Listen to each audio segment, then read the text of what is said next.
Mutabaruka, IFM, Cutting Edge. Whoa! Cutting Edge with Mutabaruka. Edge on IFM, we'll be there with you next Wednesday night. Enough things are going on, may I tell you? Earthquake in Italy, 100 odd people gone, them still a search. Taliban invade American University in Afghanistan. Terror attack in Australia. Unbelievable, man. Unbelievable. Start out with some African music, yes, you know, African music. Still a flourish. And you know, it influence enough things you know. And we are talking the other night, I say, so you hear some African music now the dance hall, you know. Yeah, man, the beat go and penetrate the dance hall. And the clothes is just because certain ones don't start weird in America yet, but watch and see what's going to happen. Watch and see what's going to happen, man. Mark it down, you hear Muta say it. The African music go and penetrate the dance hall and the style, the fashion in the dance hall. So people won't look on it like, where that you have on? You understand? This is the Cutting Edge at RFM going into Africa again. Me that for see me in Holland again to really make him penetrate me full with him style of music, man. The man sweet, man, may I tell you. Well, it's true that now we'll get a triple spin of this Virginia. Will I tell you about this Virginia? Taking Jaffa Cole out of Cote d'Ivoire, and we tell you, so we see him perform in a Cote d'Ivoire, and as a matter of fact, me and him go a one interview in a one studio where they do live performance. But you see, when I see the bridge in Holland the other day, trust me, man. So we're going to give you our next one, and this bridge, you know. Because the African, them have the reggae part, you know. You believe a joke where I make. The African, them have the reggae part, and I tell you, say, you think it's on the road. This, I don't know where I must do now. If I get a run around by the police, meaning what? Him say him seat in a Ochi. Him saw the car in Ochi, he's getting a run around by the police. In other words, maybe the police don't want to take it serious. If him see the car in a Ochi, when they did fire from the car, him couldn't identify the person. I don't understand where I try to say to me. Maybe the police thing him I try to emphasize. Him car was stolen. He saw it in Ochurios and him getting a run around by the Ochurios police. Well, Brethren, don't run around with them. So like, you want to run around? I mean, I don't know what to tell you. I don't know what to tell you, Brethren. I don't know what to tell you. If you see the car in Ochurios, was it parked when you see it? Or you see somebody drive it through the square? I don't know. But I hope you get back your car. It's not a lovely thing for a man thief your car and you see it, you know. You stand up a car and say, see the car there, you can't do nothing about it. It's a terrible thing. A really terrible thing. You know. Anyway, on a more somber note, we want to, if you don't know yet, we're going to tell you this, that Felix Deadly Edley passed away Sunday night. For those of you who don't know who him is, he is a saxophonist. Long before there was a Dean Fraser, there was a Deadly Edley. He used to play with Beverly's in the studio. He played upon Bob Marley's first song, Judge Not, and many other hits. Hit Pantapa Hit, Dancing Mood, John Holt Music them, the music tour with Roots Radix.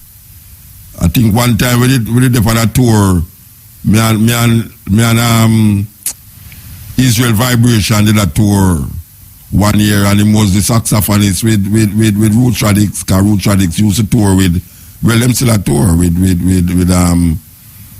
Israel Vibration, with a long stint with Israel Vibration on the road, and Deadly was part of that tour. Well, him pass away. You know, him sick from a little while now, you know. Rallington town man. So we just want the people them know that Deadly Edley, the saxophonist, passed away on Sunday. This is the cutting edge, and I refer, we will go back in the Africa region again and feature him with Ken Boot. Here goes. Ken Boot, sing it. That's where it manifests itself, especially in America. But you see the thing digress to right there, so now. To wait there, so now, it shouldn't be there. Something wrong. So we're going to play the original version of that same song there now, right now. Believe you me, pan cutting edge. Here goes. Lose that spur, that revolutionary mind that would have carried us further into self-reliance and all the things that is necessary for a race to go through. But we get diverted, man, somewhere between McDonald's and the tear-up jeans them. Somewhere between the false fingernails and the false eyelashes. We get diverted between the bleaching of the skin and the perming of the ear. May I tell you, what else can black people do to themselves for sure say them not love themselves? I mean, we don't know. What else can black people actually do to themselves for sure the world say we don't love ourselves?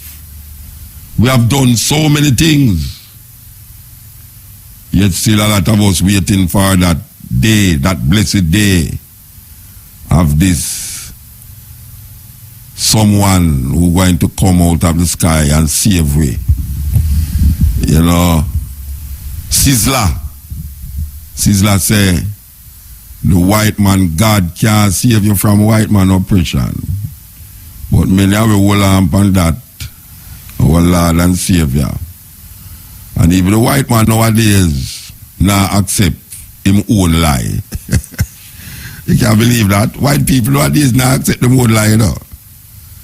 Because the majority of countries that has been progressive and stable, the least amount of crimes, is countries where, I mean, I talk about Europe now. The countries in Europe that is economically stable, politically stable, them economics is moving in the right direction. Them less and less falling for them same lie where them give the world about Jesus and God and all these things. But black people now, is more and more black people are holding on that. You can't believe that. Them throw it over that side, you know, and we are grabbing on it more than them. And when we look on for them country, we see them the families happy more than the families in the West, in a way we call the West Indies and Africa. Them economically more stable than the families in the Caribbean and in Africa. Them understand environment and food security. Meanwhile, we still have struggle about GMO and all them things there. A lot of countries in Europe ban that. And those who don't ban it, make sure so them put that on a label that you can have a choice. We see Obama the other day give the light, the go ahead, for label GMO food coming out of America. But what about the seed them where they already in a Jamaica, the GMO seed them where you know that time when we go in the farm store them, we see a whole little rack with pure Jamaican seed. Now you can't see you hardly see no Jamaican seed again. When you look, you see these plastic bag full of GMO and you don't have no choice again. They make sure them don't give you no choice. So you have to actually go foreign now, go get organic seed. Sweet Jamaican seed, pumpkin seed, melon seed, okra, all of the seed them where we did have on as a pop chow. Very difficult to get them. No, until you see some little car now where 3-4 generations, you have to mask the can them. Just like how we have to go mask the herb seed them. A long time I tell you, you know, believe me, you know. All the ganja man them, you know, save the ganja seed them, you know, put them in some drum pan or put them in some paint pan and mask it, because little more you can take it to the bank. You can carry the seed them to the bank and get a loan. Yeah, man. So we are say, we are all on this thing, this religion thing, like say, I mean, how much more you can do with it? How much more you can do with it? Twist it, turn it, bend it, shape it, to make it look like you. Change your white God to a black God, you know. Tell yourself say you're Israelite, tell yourself say you're Jew, tell yourself say you're Hebrew, all of them things there. I will keep telling yourself all of them things there, you know, in the religious manifestation. And then most of them refuse to talk about Africa in its indigenous manifestation. We go up on the peripheral religious perspective of Africa. And then the indigenous perspective of Africa, we don't want to accept it or even look on it. Because them carry it to in such a way that we reject it just like how we reject how we stay. You know, it's a weird thing. So white people now, I look on the whole thing now and I say, all right, enough is enough now. We give them that, we can show it now and go tend to our own business. Yeah, we can tend to our own business now and, you know, stabilize ourselves.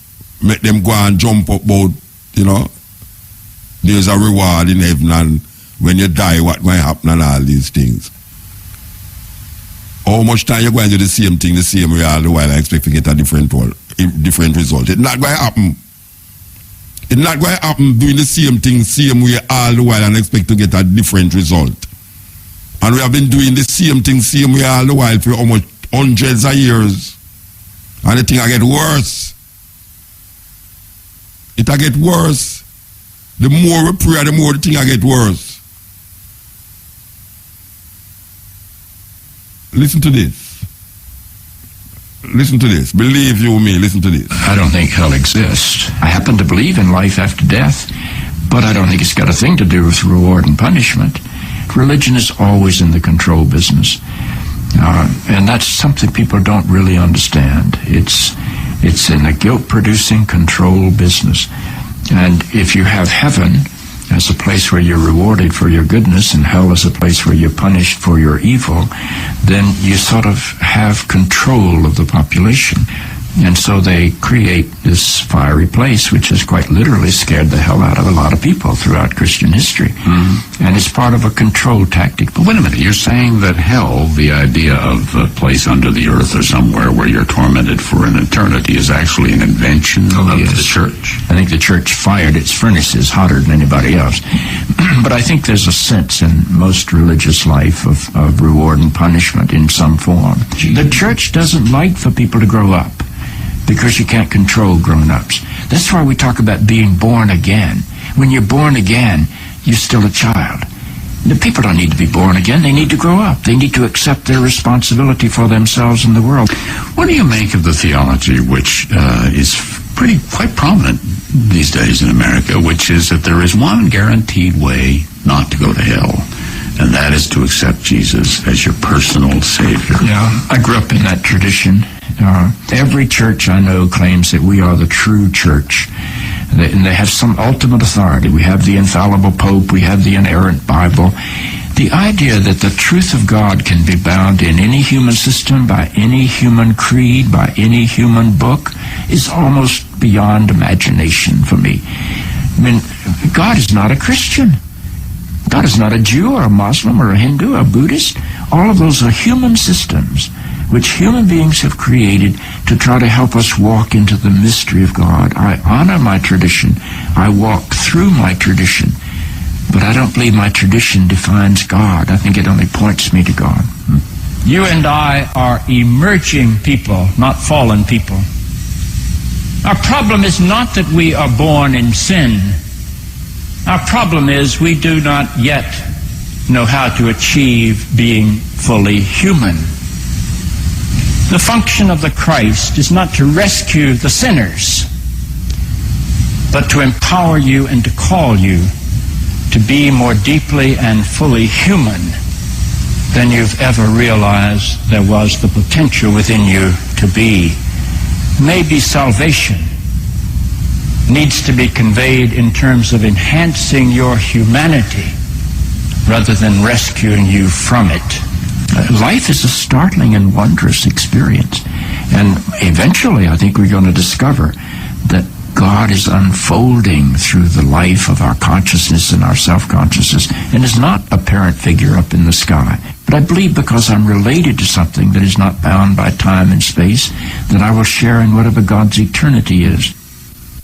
So, the children of the slave master who inculcate and beat this idea in our mind is now recognizing something else now.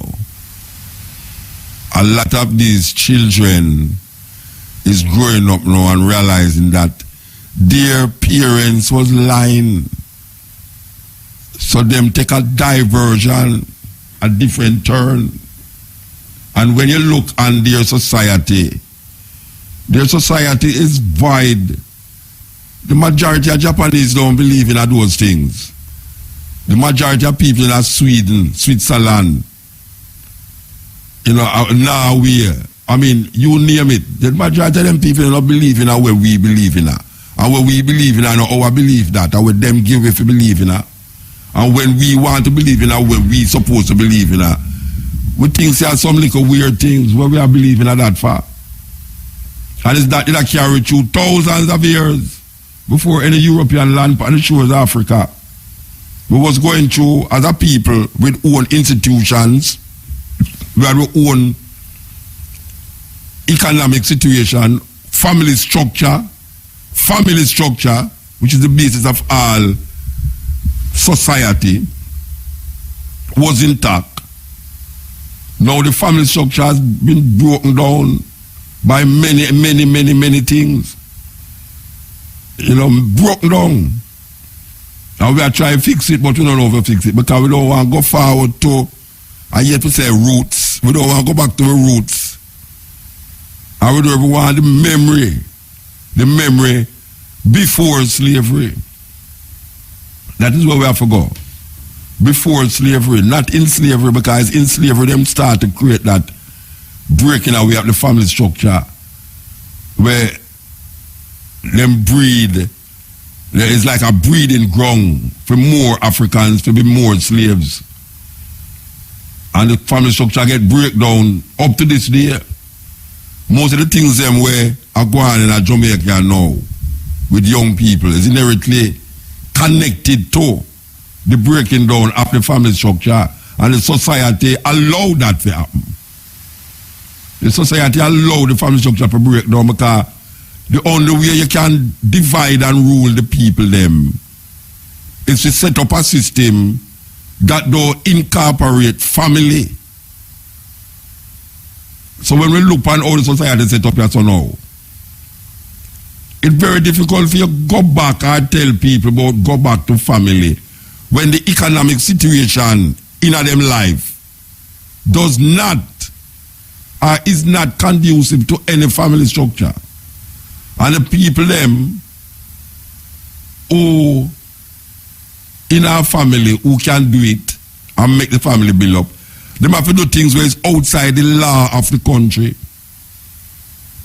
The law of the country bind you to a situation. And I bet you any money in Jamaica, and I don't do no poll, I don't know if this can be what you call justified. I bet you any money. Say criminal take care of them family more than most people were obey the law. That's a serious thing. I mean, I just have to say that. I don't have no no valid, what them call, poll. I didn't do no poll, but I bet you any money. Say the criminal them take care of them family more than the man who choke up himself and go to work every day and don't have no work too. Cause you can't say a criminal don't have no work, he have work. It's just that the work is unlawful kind of work. But we find that the family get broke down. And the family structure get broke down in Jamaica. Terrible. When you look at where we are going in Jamaica, terrible thing. But meanwhile, we there wait for some savior out of the sky to come put back the family together and get things right and properly. The same guy will give the religion will break up your family. And we have said that non-apologetically. The same guy or guys will give you a religion, will break up the family structure. Because we did have our own perspective in Africa that did keep the family together. That's why Hillary Clinton years ago could have made an album name, It Takes a Family, It Takes a Village to Raise a Child. Is Africa she get that from? That is an African proverb, it takes a village to raise a child. I should make a whole concept around that. But we forget that it take a village to raise a child because nobody no business with nobody again. Them have in some apartment building blocks. You don't even know who live next door, yo. You don't even know who live next door. You come home, you go to your bed, you get up and go to work. You don't know the person because you not see him when him come home and you not see him when him go to bed. You not see him when him leave a morning time. So there's no connection there. You can't let your picnic with the neighbor again. First time you could have said, you go out, you're going to leave the picnic with the person next door. You can't let again. Because the man over there could have look at all your picnic for a long time, whether it's male or female. Him could have look at the picnic a long time, you let your picnic over there, so and that is the end of that. So the family, and when the Africans say family, the Africans talk about a village or a community of people that care for each other. Care for each other. But that get moved away now. We don't watch a man. People go out and have them picnic on a Sunday with some box of, we don't know it's wide at the box. I eat some things I know where it's not healthy. But the way all the things set you now, we don't have no time to talk about for view health again until the doctor tell us we're sick and then we start to work with health. But normally, most Jamaicans now watch them health. Them not no time for that. You understand? Them not no time for say, why I'm not going to eat that, because maybe it will cause certain things. Because the society not set it that we even think away there. And you need education in a whole heap of different things. And if you can't get the education to maintain a certain way, it is incumbent on the government and the people who's elected to put certain things in place that you can be aware of the situation that you find yourself in, if you do this or if you don't do that. But with the advent of the Americanization of we eating a bit, the Americanization of the dress code, the Americanization of the music, you name it, man. We don't have no concept now of what is it that is necessary to bring back the family together. We don't know what can be done to alleviate the stress and the burden of the society, the system that place certain things in place through the colonial masters from them time till now. And we either the grip it and don't know. Well, I tell you, if we could have really just understand our Africanness, we would have found our humanity. And in our finding our humanity, we would have found our divinity. because it's true, I will keep saying it, I will say it over and over. It's true, our humanity we're going to find with divinity. We have to find the divinity in our humanity. Because there's nowhere else you're going to find that. And because we were taught that the divinity is outside over there, so. And we're going feet like a rabbit around down a carrot in a one game. We still feel a burden, an unnecessary burden for our back. So, where we are to that far? We are saying all of these things, we say, we need a Sankofa, a going back and reclaim and understand that we are the ones we have been waiting for. Yeah, we are the ones we have been waiting for. It's not nobody else we are waiting for, you know. It's we are waiting for. Action blocks for me. No more action block. And it's like the politician they want to put up an action block every day. Sell way out. Because that's what action block is if you don't know. Action block is what them used to go in the square of the town, build up something looking like a stage, and then have the African them parade, most of the time naked, and the white man stand up there and say, all right, we give you 10 shilling for that one there. And the man say, no, we give you 11 shilling. Going one, going twice, sold. And them come up there, come inspect you, looking at your ears, look how your things them look. Open your mouth, look if you have enough, you look like your teeth them. And then you're gone. And if him name Brian, him say your name Brian too. So when you run away now, if him buy in a cent and you run away, go to Trelawney, and a white man catch you, and him ask you, where your name? And you say Brian. Him say, oh, yeah, Brian. You belong to Brian from St. Anne. And then carry you go back. That's how it go. Serious thing. Meanwhile, them have the woman them there. A ton cattle, breeding, cattle. Terrible thing. You know, we have to stop that tune and play it again. Believe you me, we have to stop the tune and play it again. We get tricked. Definitely we get tricked. I have to admit so we get tricked. Because the only way you can really come out of the trick is to admit say it's a trick. You understand? If you can't admit say it's a trick, you're going to always be tricked. We make you listen carefully.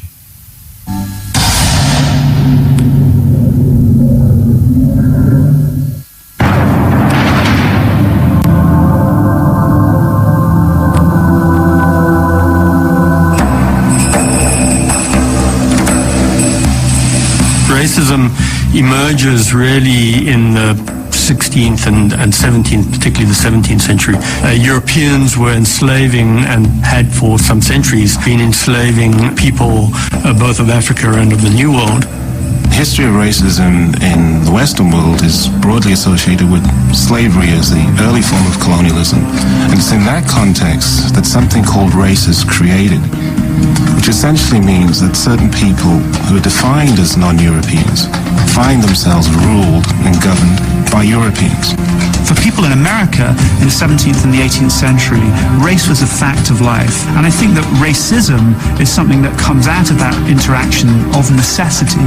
This isn't people cooking up racism in their laboratory or in their study and then going out into the world to apply it. In a sense, white people, and blacks and Indians, worked out their ideas of race in proximity with each other on the hoof. The British don't become slave traders and slavers because they are racist. They become racist because they use slaves for great profit in the Americas and devise a set of attitudes towards black people that justifies what they've done. The real engine behind the slave system is economics.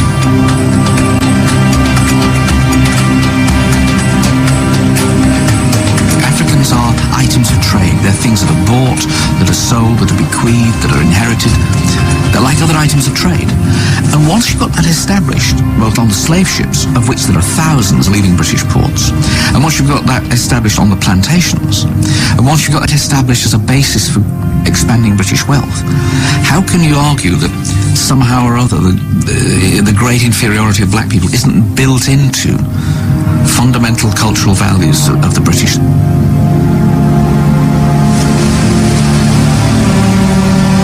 John Hawkins was perhaps the first English trader to actually kidnap slaves from Tagrin, which is a couple of miles from Freetown, and forcibly took slaves away from Sierra Leone. The sad thing is that this man was even made a knight.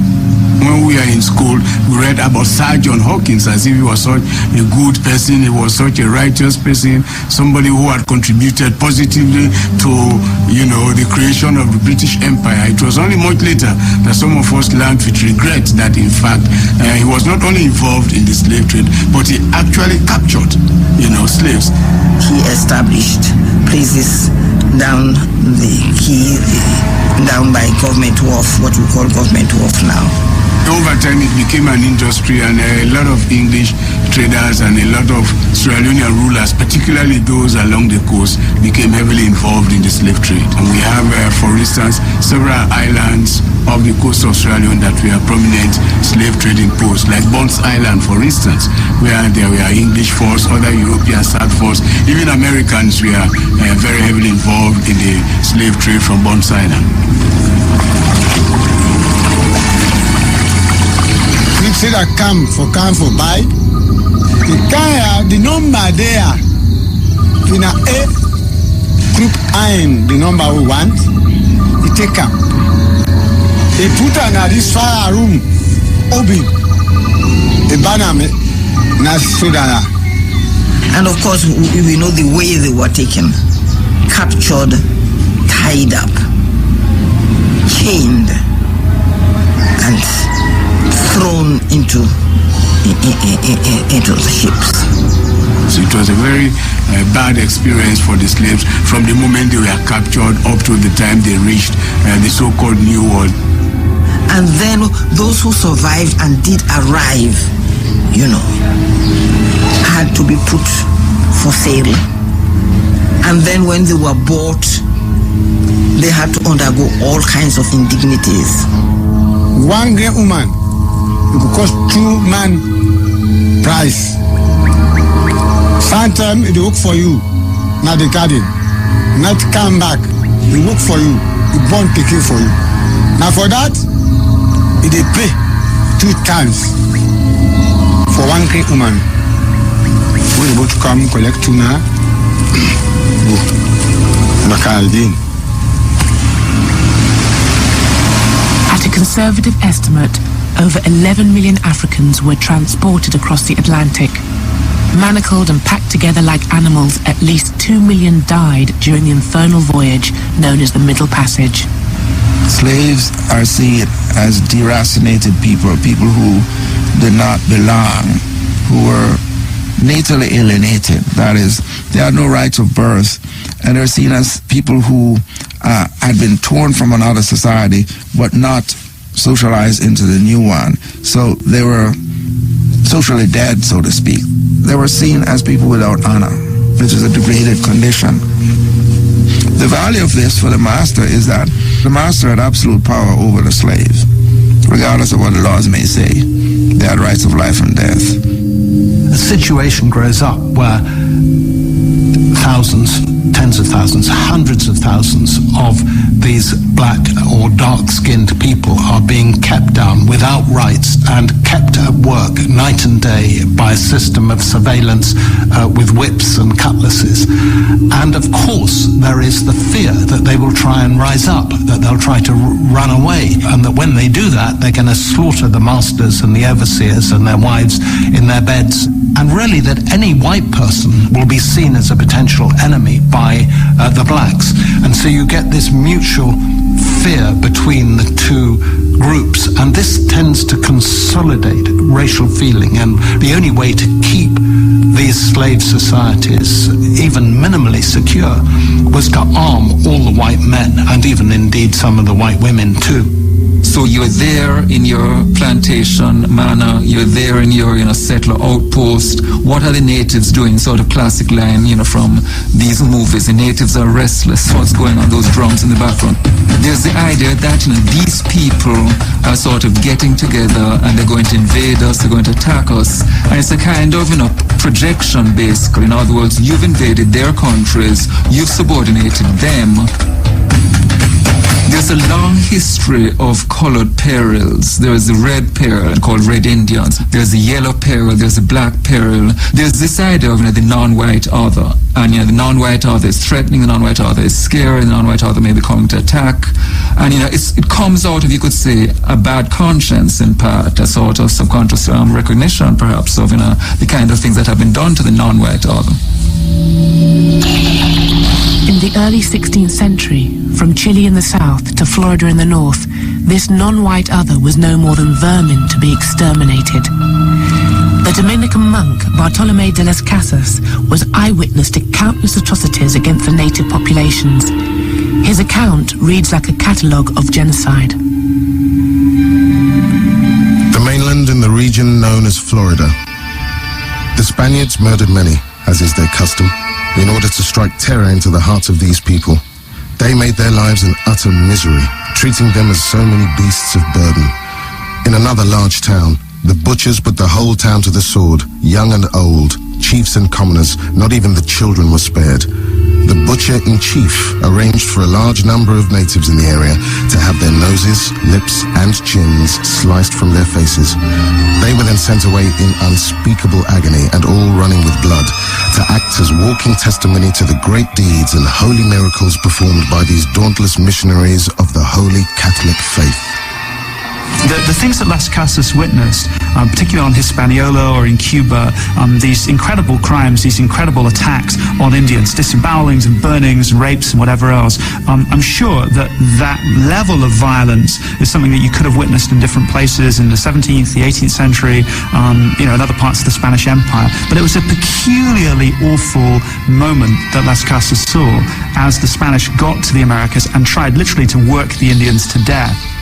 The reports of Las Casas caused enough unease for the Council of the Indies, the Spanish administrators of the New World, to call a debate at Valladolid in Spain in 1550. The debate concerned not just the mistreatment of Indians, but whether they could be categorized as human at all. In contest with Las Casas, the champion of the native populations was the Jesuit Juan Ginés de Sepulveda. By this time, the Spanish have been in the Americas for about 50 years. And during that time, the brutalities carried out by the conquistadors had reached such heights that it caused some alarm. And out of that context came this particular debate. On the one hand, there was this idea that the Indians had souls, they could be Christianized, and they should be treated not as servants, not as forced laborers, but as people under the protectorate of the Spanish. On the other side of the debate was the idea that perhaps these are not people with souls, perhaps these are people who are natural slaves. And in that context, they could be coerced to produce labor. What Las Casas wanted to do was to change the policy of the Spanish crown towards the Indians. So paradoxically, he was able to get slavery of Indians banned. That's something which the Spanish crown bans, outlaws. And by 1542, the laws have been changed to ensure that there can no longer be Indian slaves. But Las Casas also suggests that the labor shortfall in America can be made up with black slaves from Africa, which I think he later regretted, later in life. It's a key moment insofar as the reflection on the system that produces race is there in that debate. The system that produces race, which will produce race over the next 200-300 years, is that colonial system, which takes this diverse range of peoples and defines them as Indian, forces that category on them. And it's in that context that you begin to see two things that go hand in hand with the development of racism. On the one hand, the institutions that keep in place exploited populations, oppressed populations, and in that context, the debates that then take place as to what kinds of populations they are. These debates begin with lawyers, they move to anthropologists, and then they move on to biologists, always debating within that context of colonialism, which fixes those people as objects of investigation. Thursday, 11th October. Thus far and no land. Another 12 hours will decide. A crucial moment in the racial history of the whole Atlantic world and of the world is Christopher Columbus, but not the first voyage, which everybody knows about, but the third voyage in 1498. Columbus sailed south to Sierra Leone, where, as he noticed, the people are very black, perfectly black. And then he sailed due west from Sierra Leone, and he wound up near Trinidad and the northern coast of South America. And he reported that the people there were white with blonde hair. And that shouldn't have happened according to the prevailing theories of skin color in the whole classical world in the medieval period. What happened with Columbus is that people started to realize that you could stay on the same latitude and get radically different skin colors. And if that was the case, then there had to be some other explanation for skin color other than geography. So that's where you begin to get the emergence of biological theories of difference in skin color. And that leads eventually to racist theories of differences in skin color. So a view emerges, originally identified as pre-Adamism, that maybe there are multiple origins, and that less civilized, more primitive human beings have an origin that is not accountable for by a biblical narrative, but are closer to the animal world. And that view then develops into a view called polygenism, that is multiple origins. When Europeans first encountered chimpanzees, they were really struck by the similarities between what we now call chimpanzees and humans. But they called chimpanzees drills. And one of the questions that John Locke talks about in his essay concerning human understanding is the question of whether human beings have mated with drills.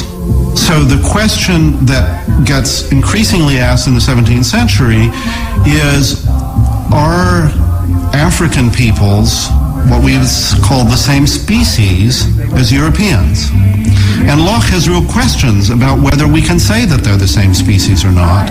And one of the explanations for African people that you start hearing in Barbados, for instance, the English colony on Barbados in the 17th century, is that black Africans are produced by the sexual union of a chimpanzee and a human being.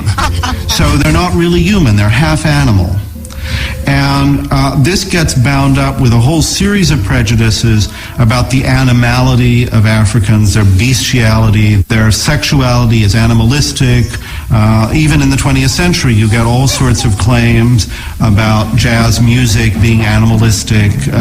These are prejudices that begin to be ingrained in European culture in the 17th century in the context of what we think of as major scientific or philosophical texts. And literary texts too.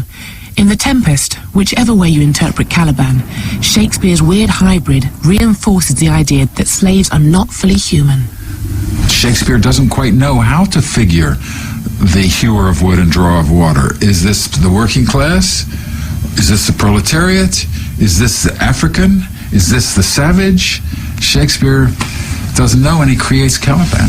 Thou poisonous slave, got by the devil himself upon thy wicked dam, come forth! In The Tempest, it seems to me pretty clear that Shakespeare imagined Caliban as a black slave. He has an African mother and a black devil father, and that in some ways Caliban is the first representation of the rebellious, sexually obsessed, violent, ignorant black slave. I have used thee, filth as thou art, with human care, lodged thee in mine own cell, till thou didst seek to violate the honor of my child. What has been done? Thou didst prevent me. I had people else this isle with Calibans. Shakespeare presents him as somebody who will be tricked by a few baubles, not crystal meths, not crack cocaine, but by a few trinkets and some booze. Engineer Caliban might have found himself in the English plantations of America. In fact, the Tempest was partly inspired by the story of a ship which ran aground on Bermuda, where the crew then mutinied. The Sea Venture had been bound for the plantations of Virginia, a slaveholding colony in which Shakespeare himself had a financial investment. The economic notion of the plantation as a large site of agribusiness and of a large cooperation of human labor for the arable field begins in Ireland, begins in Ulster. Of course, it was a London merchant house that wished to plant dairy and to start the plantation of Ulster at the very time that, at Shakespeare's time, towards the end of Shakespeare's life, that the Virginia Company is establishing a colony in Virginia. The idea that the great glory days of England begin with Elizabeth, there is no successful English colony under the reign of Elizabeth. Great English imperial aggressive victories started happening in the 17th century, really under Cromwell with the growth of the empire and the conquest of Jamaica. And that's when the English also began to perceive of themselves as part of a superior white race. Oliver Cromwell is a fierce and powerful revolutionary figure. He was a great general and commander of capitalism that transformed the Atlantic, if not the whole world. This mighty vision he had of doing God's work had begun in the fens of England, where the huge hydraulic works of Van Muden in Holland are harnessed to drain the fields. So he played a role in that, and to discommon, or to remove people from their customary lands in order to produce the riches of the alluvial plains of Lincolnshire and the Norfolk Broads. He then transforms that interrelationship, shall we say, of water and land to crossing the Atlantic and to establishing the sugar plantations. He doesn't do this alone, of course. He does it with a class of people. This is why we say the capitalist class, because they hope to capitalize the land, turn the land into commodities and then into capital, and do this through the sugar plantation in the 1640s, in the very time of the English Revolution or the English Civil War. It's an amazing story of conquest, cruelty, and God. So if you look at something like the southern states of America, up until the point of the American Civil War, the greatest amount of wealth in America was the ownership of slaves and slave labor. Now this is enormous. And it's in that process of being able to command the resources of other parts of the world, extract them for your industries and that labor, that you create this massive structural inequality. The British become well off on the basis of the slave system. Liverpool, Bristol grow to kind of extraordinary levels of material and urban well-being because of the slave system. Lloyd's of London, the Bank of England, Barings Bank, Barclays Bank, Lord Harwood at Harwood House, stately homes left, right and centre, are absolutely rooted in this slave system. But it's a slave system that needs a justification. That is the kind of racist element in it. But the real rationale for it is profit. This sort of laundering of slave profits, as opposed to simply the relocation of them in economic enterprises, is, I think, a very important part of the modern development of Britain. For example, I always think of Bristol, the development of Clifton and so on and so forth, absolutely tied to the slave profits from the 18th century, early 19th century slave trade. Slavery as it existed in parts of Europe prior to this period of the Atlantic slave trade was not particularly color-coded. Yes, the slaves in Western Europe might be Slavs, but, they have the same skin color, and you couldn't tell by looking at somebody whether he was a slave or not. But, by the time you get to the West Indies in 1700 or something, you can tell by looking at somebody whether or not he or she is a slave. The ancients, by and large, did not suffer from that form of race identification and slavery based on race, but they had their own version of it, which was that all foreigners, all non-Greeks, all outsiders, in principle, could be enslaved legitimately because they were inferior. It's not just people who are not Greek who are regarded as inferior in this sort of unalterable way, but Greek men regarded Greek women in somewhat the same way. So if you are male and Greek, you belong just by that very fact to superior categories. To begin with, racial feeling can take simply the form of aversion, of dislike. But in the case of New World slavery, what it's doing is taking the form of domination, of exploitation, something much more coherent, something much more purposeful. It's not just a casual prejudice against people who are unlike ourselves. It's a determination to use those people who are unlike ourselves. So it's this that creates the more intense racial feeling that comes out of the widespread adoption of slavery in the plantations in the Americas. In antiquity, defenders of the institution of slavery didn't rely on ideas of racial inferiority or skin colour to justify it, but the ideas of one of the great thinkers of antiquity, who was much quoted in the Valladolid debates, would be adapted to the context of New World slavery. Aristotle, if I could use an awful phrase, is the nigger in the woodpile, because his views were looked back to from the later medieval period onwards and cited because Aristotle was regarded as, though unfortunately he wasn't a Christian, he lived too early, nevertheless he was the next best thing. And if he said slavery was a natural phenomenon, then it probably was. But it's very important to be clear that Aristotle was not speaking in terms of external racial characteristics, color. Genesis chapter 9, verse 25. And Noah began to be a husbandman, and he planted... An authority even greater than Aristotle's was invoked to justify slavery: God and his good book. Genesis chapter 9 verse 25 was interpreted by Christians as divine authorization for trafficking in slaves and the ownership of plantations. I mean, this is kind of a funny story, and from our perspective it seems sort of ridiculous, but this was taken very seriously indeed. After the flood, Noah gets out, there are still waters all around, and so Noah decides he's going to set up a vineyard. Noah gets drunk. He has 3 sons, Japheth, Shem, and Ham. This is the Cutting Edge on RFM, a serious documentary, The Origin of Racism. That's the title of what you're listening to. The Origin of Racism, and them carrying you right through from the beginning to where they are now. Serious thing. The time is 12 o'clock. Brothers and sisters, this is Chalice. Join us with respect for our national anthem. Let us stand and defend this one. Peace and love. Thank you. Eternal Father, bless our land.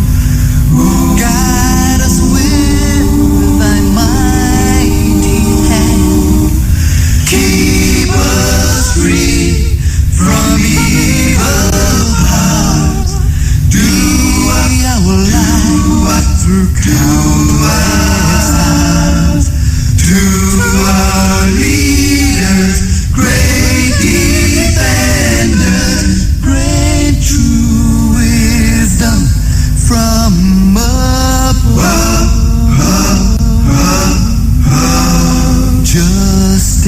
Justice, truth, be ours forever. Jamaica, land we love. Jamaica, Jamaica, Jamaica, land we love.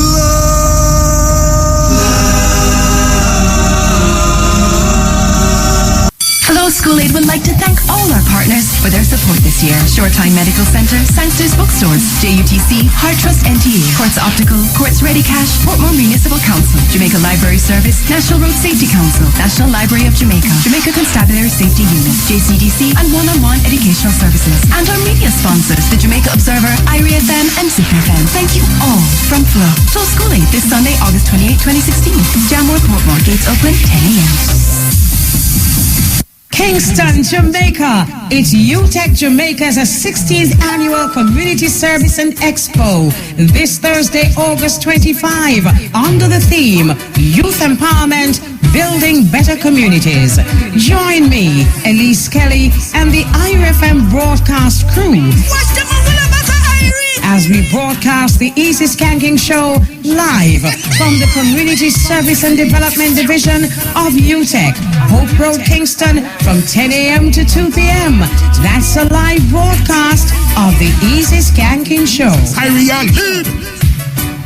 Noah gets out. There are still waters all around, and so Noah decides he's going to set up a vineyard. Noah gets drunk. He has 3 sons, Japheth, Shem, and Ham. Ham goes into Noah's chamber while he's lying in this inebriated state, and then takes off the sheet, looks down at Noah, and then calls in his brothers. And Ham, the father of Canaan, saw the nakedness of his father. And says, look at our father who's lying naked, and tries to get his brothers to laugh. When Noah comes around from his stupor, he's furious, and he pronounces a curse on Ham's descendants. And he said, cursed be Canaan, the servant of servants shall he be unto his brethren. So he says that Ham's son, who's called Canaan, will from then on be cursed in perpetuity, and he'll be a slave to the other 2 brothers, Shem and Japheth. The curse of Ham was not specifically black from the beginning. There was a medieval writer representing the lords of the manor saying the peasants are the descendants of Ham, and that's why they have to serve. The word slave originally originated from Slavic. These were people who had been captured on the eastern frontiers of Europe. And it was not until about the 15th century when the Portuguese in West Africa began to specifically identify Africans with the curse. But the idea is that one branch of the human family has been enslaved because of this curse, which Noah pronounced on Ham. It's a kind of one-size-fits-all oppressors story, because you can decide whatever group it is that you want to enslave or oppress are the descendants of Ham, and therefore you have a biblical justification for your mistreatment of them. Christianity it does different things at different times. In other words, there's certainly a strand of thinking in which people justify slavery by arguing that it's bringing people in Africa into Christianity and so forth. Christianity is just one aspect of a number of different systems of thinking that would create the colonial basis for the kinds of knowledge which will be used to define non-European populations. So you move from Christianity to liberalism, to notions of humanitarianism, to capitalism. All these kinds of interventions are part of trying to manage and make sense of what the colonial enterprise is without questioning the colonial enterprise, without questioning what Atlantic slavery is. Christianity's role in slavery is very complex. For most of its history, it basically accepted slavery as part of the order of things. In a way, the parallel would be the attitude towards a homeless person today. I mean, we see it not as a sin or as evil, but as an unfortunate situation. And this continued right up to the middle of the 18th century, when a truly radical change took place in which some Christian thinkers began to see slavery as a sin. Enslavement of the natives of North America was never European policy, but that didn't make life any easier for these indigenous peoples, whose relationship with the settlers would ultimately leave most of them either victimized or dead. If you look at Native Americans from their perspective, when white people arrived, they were a disruption, they were shocking, and they were surprising in all sorts of ways. But for many Indians, they simply looked at them as a rival group. And this is one of the interesting facts about 17th century American history. From Indians' perspectives, whites were in a way a bit similar to other rival Indian nations. So perhaps you'd trade with whites, perhaps you'd make war with whites, perhaps you'd ally with the whites against another Indian nation. Indians didn't see things in white and red, if you want to put it that way, white and red terms, because the white settlements weren't powerful enough until much later in the 17th century, even into the 18th century. So they didn't see this as an invasion, as a form of genocide, in a way that would unite them as Indians against white people. The ways and thoughts of the white men are strange. But for all that our skins are of different hues, we are friends. Chingatpuk. You could talk about the 18th century as a 100-year period in which Indians increasingly realize that the battle is between them and white people. And in 1763, when it became clear to a host of different Indian groups in the Midwest that the wind was changing, they launched a rebellion. It was led by an Ottawa Indian named Pontiac, laid siege to the British fort at Detroit. He didn't succeed in destroying the fort, but he got the people there very scared indeed. And it made London aware of the problem of managing Indians, especially in the Midwest. And one of the most extraordinary things that happened is that George III declared in the autumn of 1763 a line of proclamation. That's what it was called, the line of proclamation, which forbade any white settler from settling beyond the Appalachian Mountains without his explicit permission. So effectively, the idea was to put the brakes on white settlement to preserve British trading relationships with the Indians. But of course, the irony here is you've got tons of white settlers moving to America looking for land. So in effect, in 1763, this royal proclamation creates a new tension between ordinary white settlers on the ground and the Crown. And it's definitely one of the contributing factors in the American Revolution. White settlers believe after 1763 that the British government doesn't support them and instead it backs the Indians. And after the American Revolution, or in the process of the American Revolution, the gloves really come off for white Americans, and the new United States is not an Indian-friendly nation in the least. Native Americans were in an impossible situation. Side with the British, whose stronghold was Fort Detroit, and they risked the wrath of the rebel colonists based in Fort Pitt. Side with these Americans and their militiamen, and they would invite merciless retribution from the British. And as for trying to stay out of it, even if you were in Pennsylvania, a state founded by Quakers upon principles of Christian brotherly love, this too could have fatal consequences. And one group that didn't pick one side or the other were the Moravian Christian Indians, who were gathered in three little communities, the most important of which was called Gnadenhutten. These Moravian Christians, there are maybe 100, 150, had tried to stay out of the war. They weren't hostile Indians. They had adopted many of the customs, the equipment, the technology of white people. They read the Bible. They sang hymns. They were, to all intents and purposes, the dream model of people back in the 17th century who wanted to convert and civilize Indians. And then a group of Pennsylvania militiamen arrived. When they had taken everything that they had that could be construed as a weapon, tools, axes, whatever, that the Indians had, which could be used against them, the militiamen got together and decided to kill every one of them. So every single Indian, in fact the majority were women and children. I think there were around 30 men, so the rest, 60 or so, were women and children. All of them were massacred. They were brought in pairs to a hut where they were hit over the head with a cooper's mallet. And their brains were dashed out without any regard to their obviously being non-combatants. And at the end of the massacre, the white militiamen who committed it melted away. There was never any legal action taken against them. And their argument was that these Indians had tools with writing on them, or they had books, or they had implements they could only have stolen from white people. And that's the tragedy or the irony of all of this. In a way, the things that showed that those Christian Indians were civilized were used against them because these militiamen couldn't believe they belonged to them. But I think that's a tremendously evocative story for Pennsylvania, because what began as this noble experiment with white people and Indians living side by side had now turned into this most grisly kind of race war, in which the distinctions between good and bad Indian are totally erased. It goes back to one of the problems, I guess, for Americans, white settlers. What does it mean to be an American? What is there about America as a place which defines the people that live there? When the Boston Tea Party took place in December of 1773, there's protest against the tea taxes which are being imposed by London, and you get these patriots running onto these ships of the British East India Company and pouring the tea into the harbour. They're dressed as Indians. Now that to me is tremendously interesting because they just mastering Indians militarily, they become incredibly useful culturally in articulating Americanness, the idea of being American. And there's a reason why there are cars called, the Cherokee, or the Pontiac. I mean, you line up the major Indian leaders, line up the major Indian tribes, and you can probably find a vehicle or a weapon named after one. The Apache helicopter, Tomahawk missile. You don't have to look very far to find that kind of connection. And many people pointed out the Indian appears on the nickel, but the African appears on no coins. And so the Indian was sort of a symbol of America in a way. Not the full destiny of America was to be civilized, and Indians were to become civilized or they were to die out. But they still identified with America in a way that Africans could not be.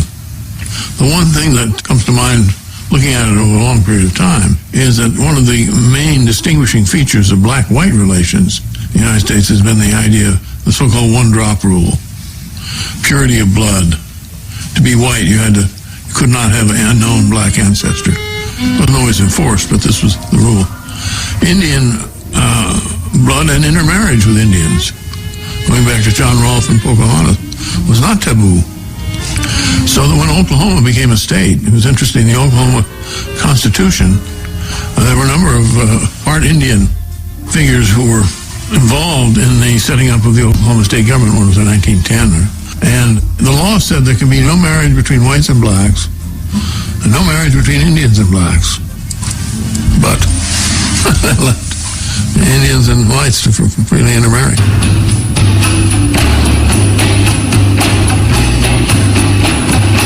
The mid-18th century is considered a pivotal historical moment when the Enlightenment dream of the brotherhood of man, championed by philosophers like David Hume, Voltaire, Rousseau, and the encyclopedists, came to prominence.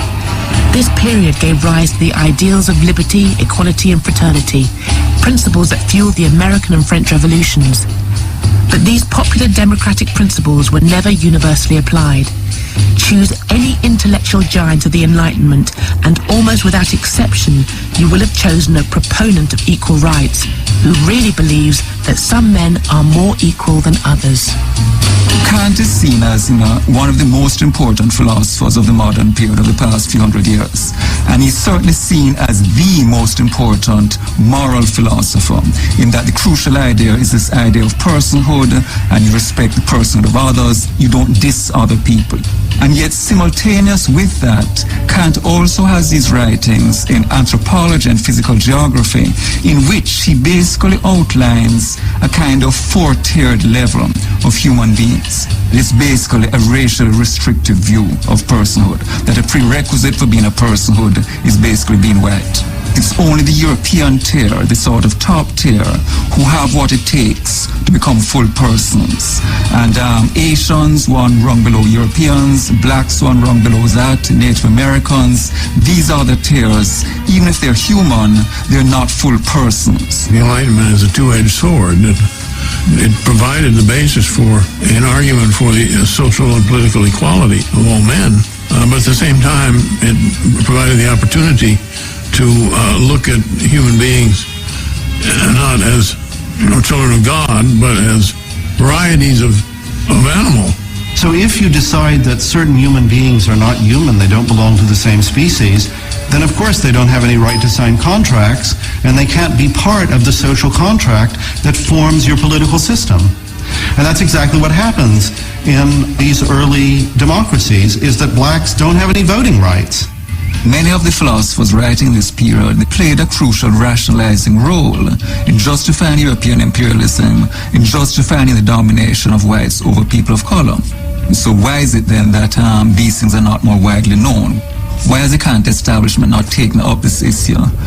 The marginalization of issues like this sort of goes in tandem with the sanitized view of mainstream philosophers. So that you represent Locke, you represent Kant, you represent Hegel, you represent these people in ways that does not address the sort of racist dimensions of their thought, and that sort of contributes to a picture of the modern period from which race has been whitewashed out.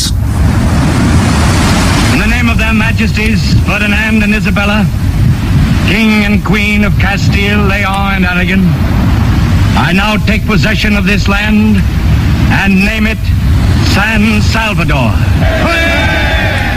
In spite of the atrocities perpetrated by the Spanish and Portuguese after the discovery of the New World, the colonizers eventually developed a society that allowed Europeans to mix with Indians on a scale that was unthinkable in French and English North America. But in the South, it was expedient for the settlers. They had to multiply or die out because there just weren't enough of them to go round. The Spanish had a very different understanding of the Indians than the British did. I mean, I think from the earliest moments of settlement, Spaniards tended to regard Indians as people that they could fold into their social system. Not because they were nicer people, the Spanish necessarily, but because for a variety of reasons, there were fewer white people in Spanish America. Because Spain never colonized America with anything like the number of colonists that England and eventually Britain brought over.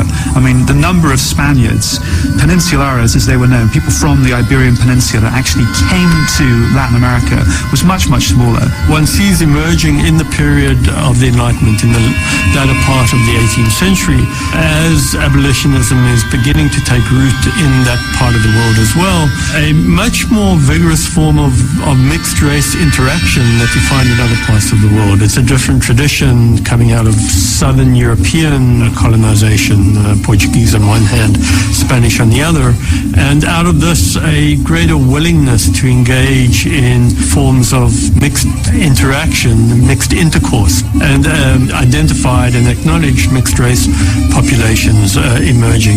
And out of this you get, in the last 30 years, really 1760 to 1790, in Mexico City in particular, but you also get versions of this in Peru and elsewhere, of what comes to be called casta painting, mixed race painting, caste painting you might even call it, which characterizes in explicit classificatory terms, and after all, classification is an emergent form of rationality of Enlightenment thinking.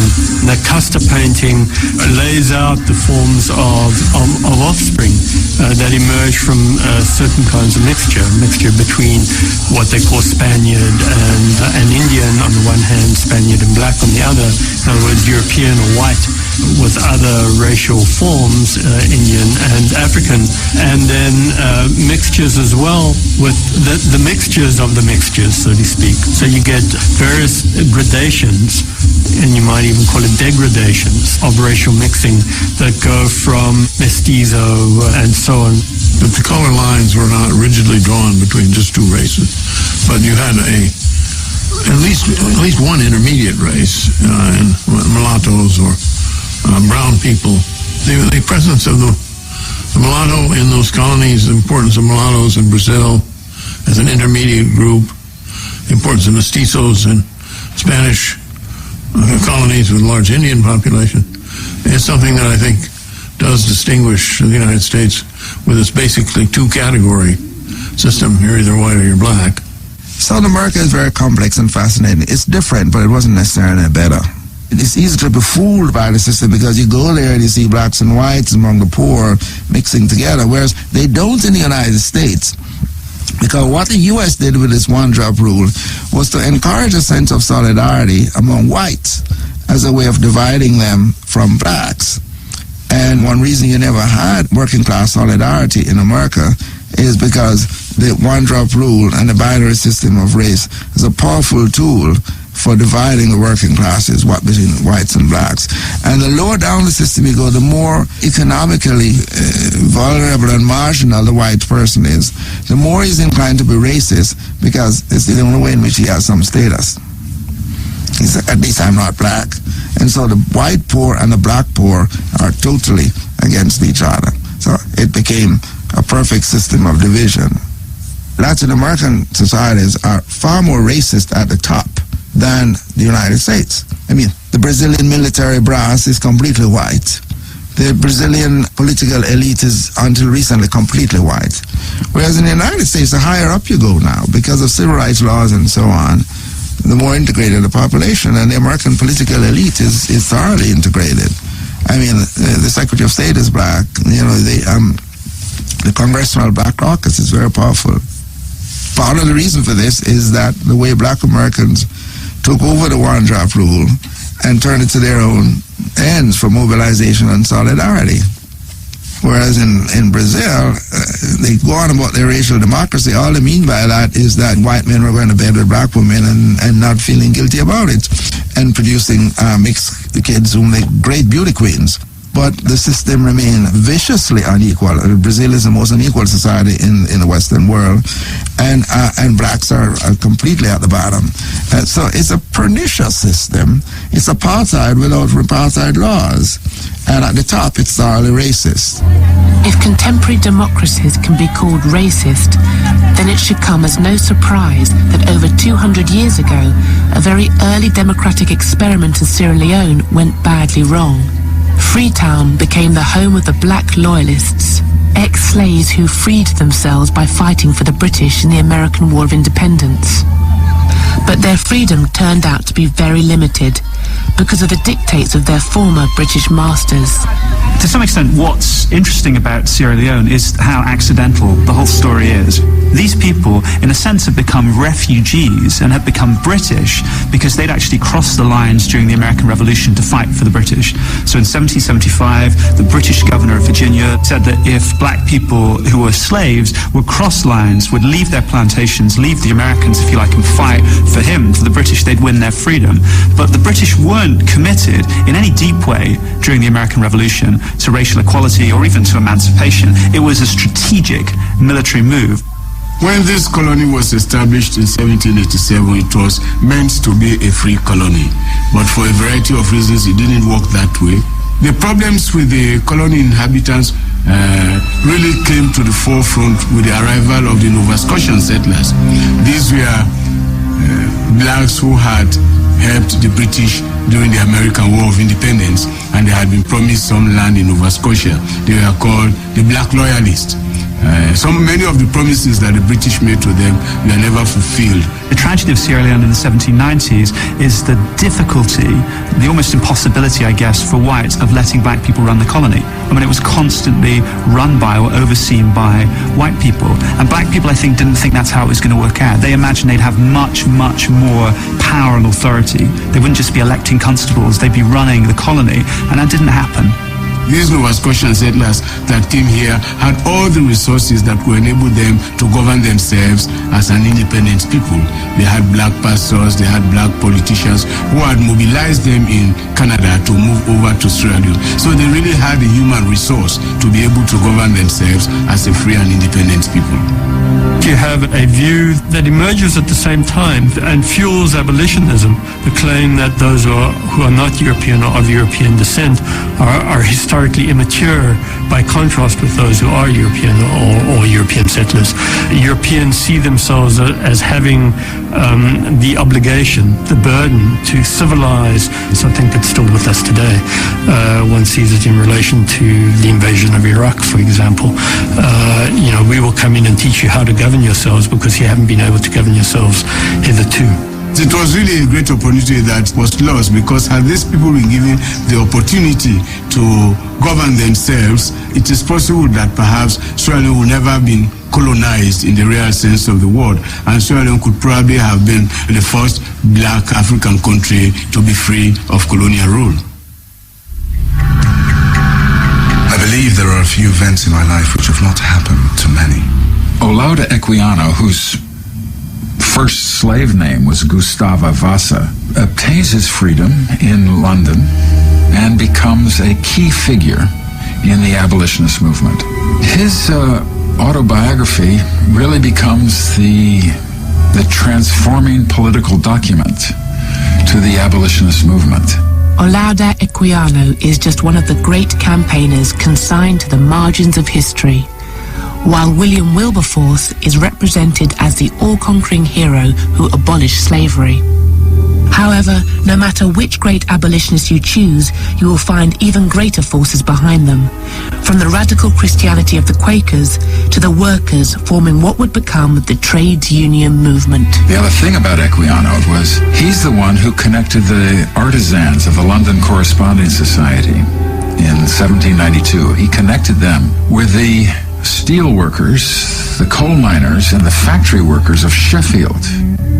And it was this conjunction of the industrial proletariat and the artisans of London, which historians have often seen as the beginning of the English working class as a whole.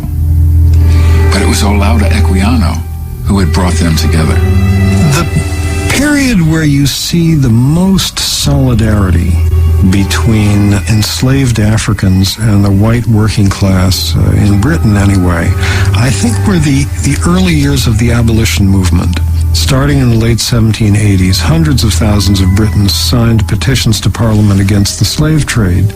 And amazingly, a lot of these petitions came from workers. There were 769 metal workers in Sheffield who signed a remarkable petition to Parliament that said, in effect, you might expect us to be in favor of the slave trade because we sell a lot of the wares we make to the captains of slave ships who use them as trading goods to buy slaves in Africa, but we want to express our solidarity with our African brethren, and we are told that they do not wish to be slaves.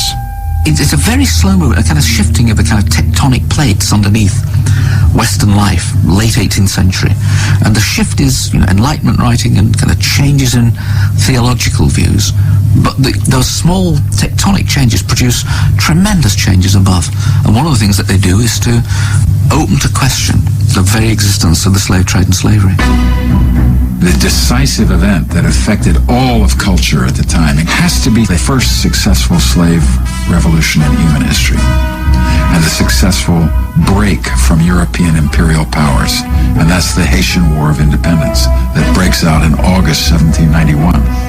It's one island, originally colonized by the Spanish, who effectively abandoned the western portion of the island, which the French squat on and eventually create their own colony on, which they call Saint-Domingue. The other thing I think just to remember is that this was the most successful colony in the Americas. I mean, we think of it today as it's the poorest nation in the earth. Noah gets out, there are still waters all around, and so Noah decides he's going to set up a vineyard. Noah gets drunk. He has 3 sons, Japheth, Shem. And out of this, a greater willingness to engage in forms of mixed interaction, mixed intercourse, and identified and acknowledged mixed race populations emerging. And out of this, you get, in the last 30 years, really 1760 to 70. Marginal the white person is, the more he's inclined to be racist, because it's the only way in which he has some status. He's like, at least I'm not black. And so the white poor and the black poor are totally against each other. So it became a perfect system of division. It was meant to be a free colony, but for a variety of reasons it didn't work that way. The problems with the colony inhabitants really came to the forefront with the arrival of the Nova Scotian settlers. These were blacks who had helped the British during the American War of Independence.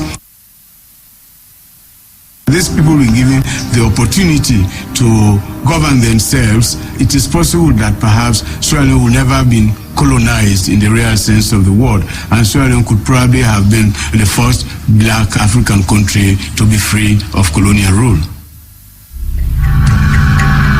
I believe there are a few events in my life which have not happened to many. Olaudah Equiano, whose first slave name was Gustava Vasa, obtains his freedom in London and becomes a key figure in the abolitionist movement. His autobiography really becomes the transforming political document to the abolitionist movement. Olaudah Equiano is just one of the great campaigners consigned to the margins of history, while William Wilberforce is represented as the all-conquering hero who abolished slavery. However, no matter which great abolitionist you choose, you will find even greater forces behind them, from the radical Christianity of the Quakers to the workers forming what would become the trades union movement. The other thing about Equiano was he's the one who connected the artisans of the London Corresponding Society in 1792. He connected them with the steel workers, the coal miners, and the factory workers of Sheffield. And it was this conjunction of the industrial proletariat and the artisans of London, which historians have often seen as the beginning of the English working class as a whole. But it was Olaudah Equiano who had brought them together.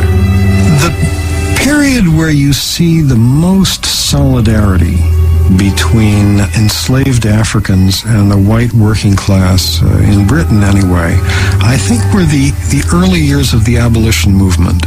Starting in the late 1780s, hundreds of thousands of Britons signed petitions to Parliament against the slave trade. And amazingly, a lot of these petitions came from workers. There were 769 metal workers in Sheffield who signed a remarkable petition to Parliament that said, in effect, you might expect us to be in favor of the slave trade because we sell a lot of the wares we make to the captains of slave ships who use them as trading goods to buy slaves in Africa, but we want to express our solidarity with our African brethren, and we are told that they do not wish to be slaves. It's a very slow movement, a kind of shifting of the kind of tectonic plates underneath Western life, late 18th century. And the shift is, Enlightenment writing and kind of changes in theological views.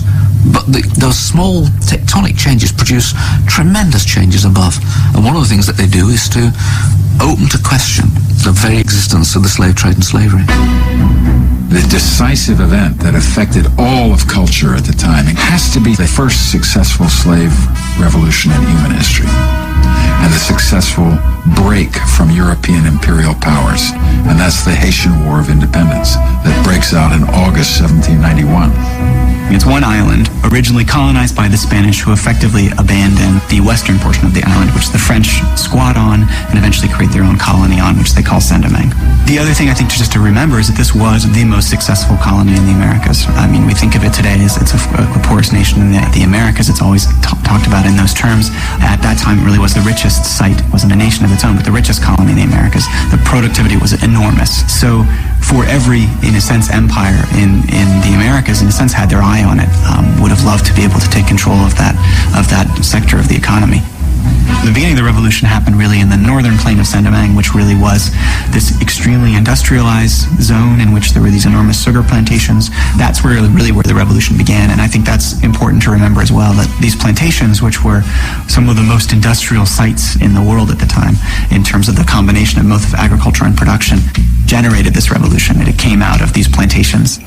The first stage of the revolution in 1791 was essentially about the slaves establishing control over these plantation domains. They transformed these wealthy plantations into their camps. One of the most interesting things that African historians have suggested about the revolution is that one of the reasons it may have succeeded is that there were huge numbers of men who had served in armies in Africa, who had been soldiers in Africa, who had been enslaved as a result of after participating in wars in Africa, and they brought their military experience to Saint-Domingue. 1793, Britain and France went to war, and Britain saw a chance to do two things in one go: to seize this very wealthy territory for itself, away from its enemy France, and to suppress the slave revolt before it could spread to Jamaica, which was very close by. A huge British force headed for Saint-Domingue, and for 5 years they fought the rebel slaves there who came under the leadership of Toussaint Louverture, the great Haitian leader, and they lost. The attempted repression of that revolt involved hundreds of thousands of English boys and young men who were shipped off to Haiti. And there they will meet at the other end of a bayonet or the other end of a machete, the historic indignation of slaves fighting for freedom. And it's a huge trauma to the English people. This was a case where an army of rebel slaves had defeated the army of the world's superpower, which was also the world's greatest slave trading nation. And it was a great shock.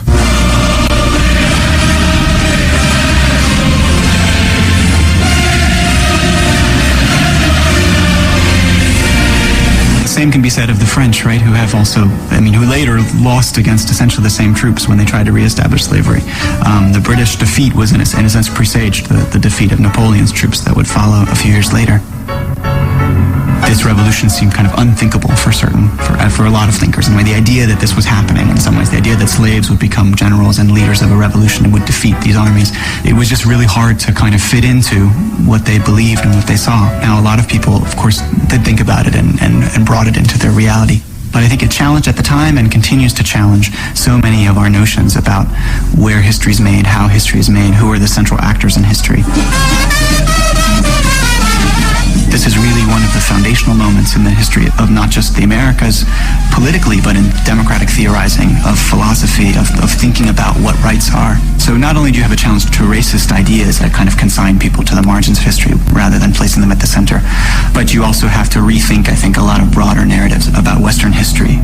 What's interesting about the Haitian Revolution is that it's the only revolution with the only constitution that outlaws slavery and outlaws discrimination on the basis of race. Now that is historic. That's not in the Bill of Rights in the US. It's not part of the unwritten constitution of the British Empire. But it's part of that history of opposing racism, which actually comes from the enslaved themselves, and not from the so-called humanitarian efforts of the abolitionist movement, which couldn't have been successful unless the slaves themselves were making slavery unstable. The cost they paid for it was a terrible one, because there was this international boycott of Haiti, and in the end they had to pay reparations. So it's not that reparations were paid to the slaves. They had to pay reparations to the French for property expropriated and so forth. I mean, one of the reasons that Haiti is today the poorest country in the Western Hemisphere comes out of this, that they do this tremendous historical feat. So here's the only successful slave revolution in history, and basically, okay, we are going to make sure that the contagion of your example does not spread to the United States, does not spread to Latin America. We're going to isolate you, we're going to quarantine you, we're going to make you pay. Slavery itself isn't abolished in the British Islands until 1833. And indeed, there are still Africans carried across the Atlantic to Cuba and Brazil, illicitly, another more than 1 million. And slavery doesn't end in America till the Civil War. It doesn't end in Cuba and Brazil till 1888. The sad truth of many situations like this, where there's a huge change on paper, a huge change on paper doesn't change people's material conditions of life. Because what happened was British slaves finally became officially free August 1st, 1838, but for almost all of them, there was no work available except continuing to cut sugarcane. And now they suddenly found themselves having to pay rent to the planters for the miserable huts that they lived in, and taxes to the government. And there were also all kinds of other strategies used essentially to prevent former slaves from gaining access to land, to prevent them from gaining access to the cities, to prevent them from gaining access to the professions and so forth. So there were all kinds of other strategies, all of them really largely tied together by a broader racial order that also kind of sustained a certain kind of subordination without slavery. Many of the abolitionists could see that it was unjust and it was cruel to perpetuate a system where people were enslaved and degraded. But that did not necessarily mean that they saw those people who were degraded and enslaved as civilized like them. So there is a disconnect. And it's a disconnect that has to be marked and given some significance, because historically we often think that abolitionism was like an anti-racist movement. It wasn't an anti-racist movement. Britain moved out of slavery straight into a wider and deeper colonial empire. I think it's important that the British try and temper their sense of themselves and the sense of their past with an awareness that their history is not all drums and trumpetry. It's not all the kind of glories. It comes with a kind of a rather dark stain to it, a rather dark side to it. What's Rule Britannia about? Written in the 1740s when Britain did rule the waves, but in the 1740s the British are carrying 40,000 Africans a year across the Atlantic. Never will be slaves. Britain never will be slaves. Of course, the end of slavery opened up all kinds of possibilities for contestation that simply were not there before. So I think the change was crucial, and ex-slaves mobilized political institutions, legal institutions, religious institutions, and were able to do so and kind of push forward. But it is striking, I think, that in a sense the struggle to really bring about a complete end or complete erasure of all the effects and legacies of slavery is still continuing in a lot of ways. Chancellor Gordon Brown has come to India to talk about trade and jobs, but instead he's having to reassure his hosts that Britain's not a racist country. I think we want to send a message, as I know most British people want. We are a nation of fairness and tolerance, and that is how I think most of the world want to understand it. His fear was that a row about Britain's past, if you like, about attitudes that many people thought should have gone and had gone, might actually hamper our future. Wow. May I tell you, man? May I tell you? I don't know why all these things can't depend with TV them in Jamaica. You know, I mean, the in-depth analysis and the in-depth investigation into racism perpetuated especially by the British against not only black people but all people who wasn't white, are supposed to be white. It really, I mean, when you hear them take you into Shakespeare, who Shakespeare was involved in companies that was moving Africans. Them take you into the South American, the Spaniards, right up to the Haitian Revolution, where disrupt the whole perspective of slaves now moving against one of the most powerful countries militarily and win, and had to pay a price for that up to this day. And when people hear we attack certain things, they make it sound like we don't know what we are saying. And here is a documentary done by English people about their wickedness and cruelty. That's why we say the children of these slave masters is saying some things, you know, where we have to look on it. We have to look on it. Because you the man tell you, say, is it kinwa, what do you spell that word? EQUANO. That African who help in so many ways.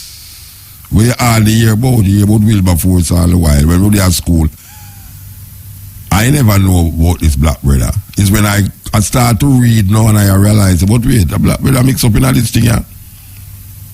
And then we have a brother named Cinque. I think it's CINQUE, Cinque, who hijack a ship to go back to Africa. This was an African, a slave on the ship. Was heading for Sierra Leone. You hear the mention Sierra Leone many times in the documentary. But it's really amazing how the education is there for we get it. But other things take up the space.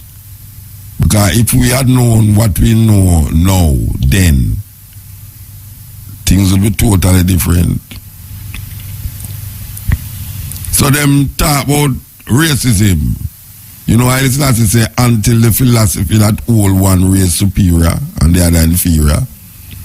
You know, we always ask the question, what is the philosophy that Haile Selassie is talking about in that famous speech that Bob Marley record? The philosophy is racism and white supremacy.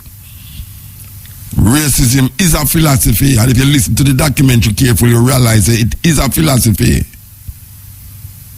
that's set up by Europeans to show them might over people who is not of their color or their race. That philosophy holding one race superior and the other inferior, and claiming that the other race is less than a human being. Less than a human being. And you have, in this modern time that still exists, in the hearts and the DNA of a whole heap of Europeans. In the DNA.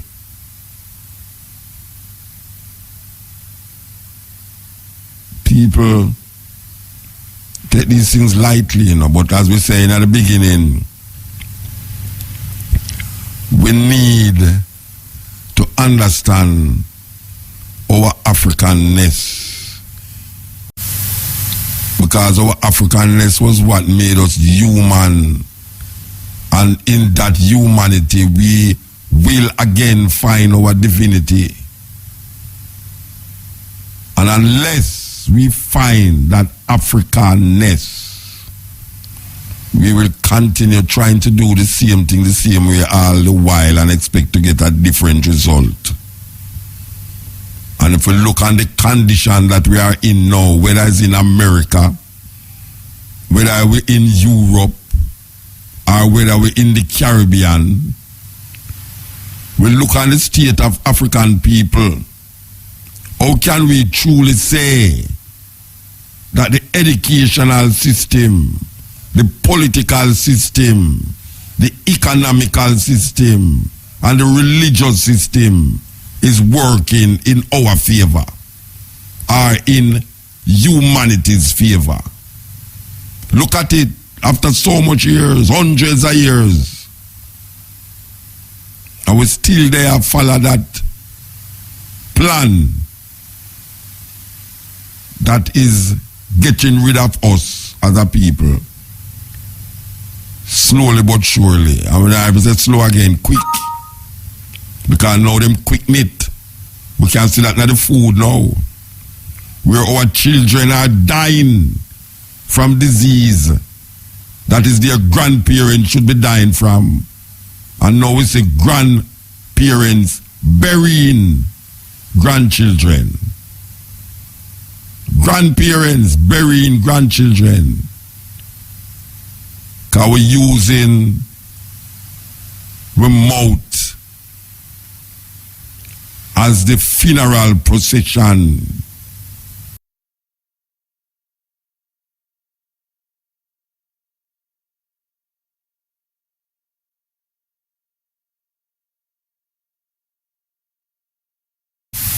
Burying grandchildren. Grandparents burying grandchildren.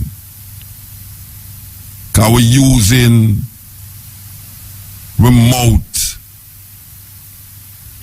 as the funeral procession to our belly.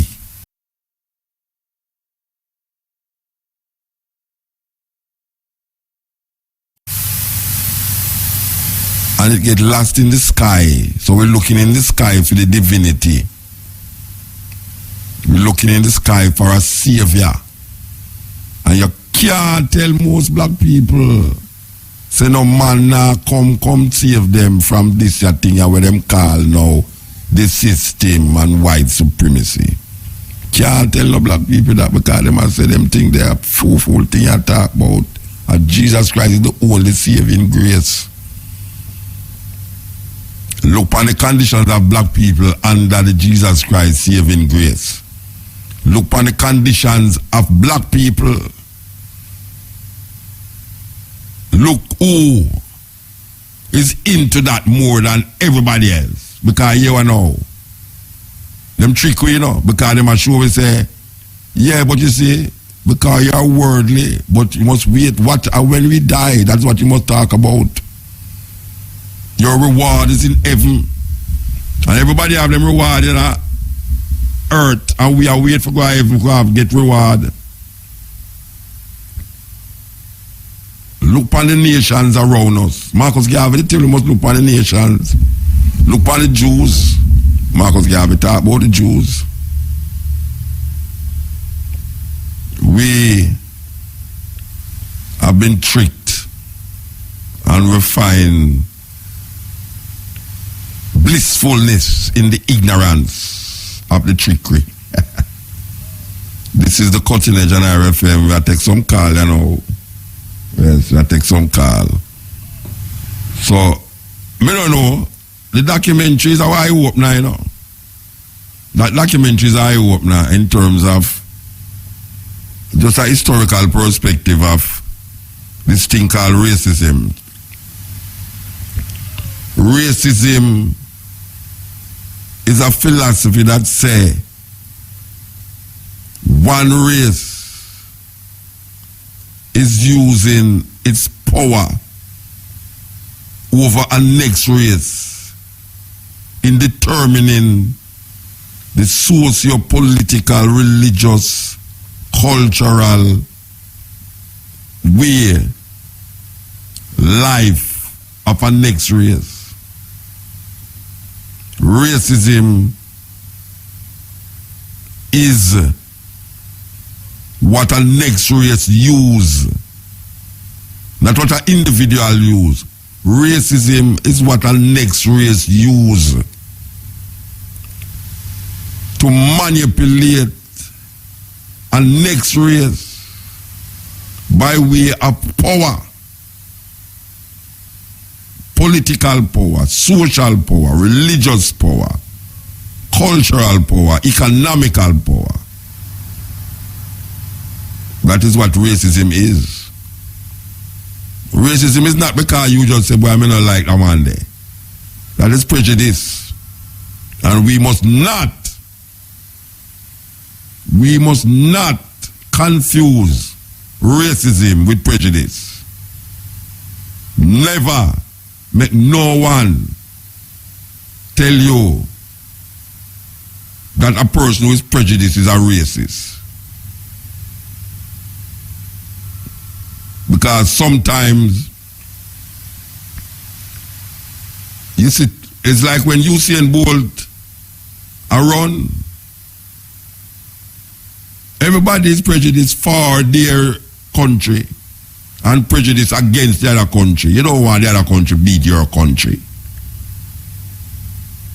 You don't want, when you play cricket, Britain beat England, or England beat the West Indies. And you have all sorts of prejudices in that scenario.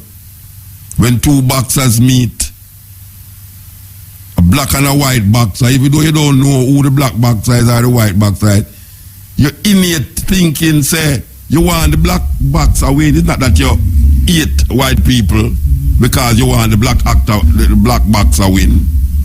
But there's a certain prejudice in that scenario. It's not a racist scenario, it's a prejudice. It's just that.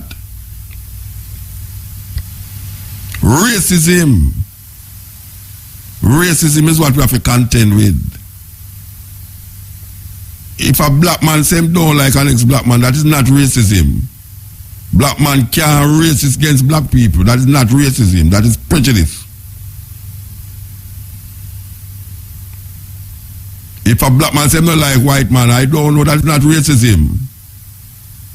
That is not racism because I don't have no black person can decide, not black person. Any group of black people can decide the outcome politically, socially, economically of any group of Europeans. I don't know of that. I don't know which group of black people can decide the political, social, economical structure of any group of white people. But the reversal is true and has been so for hundreds of years, where white people decide the political, social, economical structure of people of color. So people mix up these things. When you hear a man stand up for him race, you say him is racist. Maybe him is racial, but him not necessarily be racist. How can you hate people? You can't hate people. You can't. I mean, you can hate people, but it don't make no sense. You hate people. You know, see, but you must understand our group of people develop a philosophy that all one race superior and the other inferior. That is where the documentary talk about. a group of people on earth, because of them color, develop a philosophy that all one race superior and the other inferior. And until there's no longer first class and second class citizen, until the color of a man's skin is of no significance than the color of his eyes, we Africans will fight if it is necessary, because we are confident in the victory of good over evil. Words of Emperor Haile Selassie I. That philosophy is where the doctrine, the documentary I talk about, that philosophy of racism created to develop economical wealth against people of color. Economical wealth against people of color. We have to understand how that fit into the whole process of where we are today. Cutting edge. Yes, Muta. Blessed man. I tell you, me quicker than you see and bolt and jobs that quick. Yeah, you get the first one. Congratulations to the 30-year-old man now from Trelawney, you know, and 9 gold, 3 Olympics, yes, and Shelley and Fraser and Ilian Thompson from Banana Bottom and McLeod from Sanganetina, Clarendon, and all of the GA team, you know what I mean? Yeah, man, them look good, man, them look good. And you notice whether states are Jamaica, Trinidad and thing, the overwhelming predominance of the winners, whether gold, silver, bronze, are Africans. Yeah. Yeah, well. Are the African race. But all the Chinaman to have Jamaican blood in him there.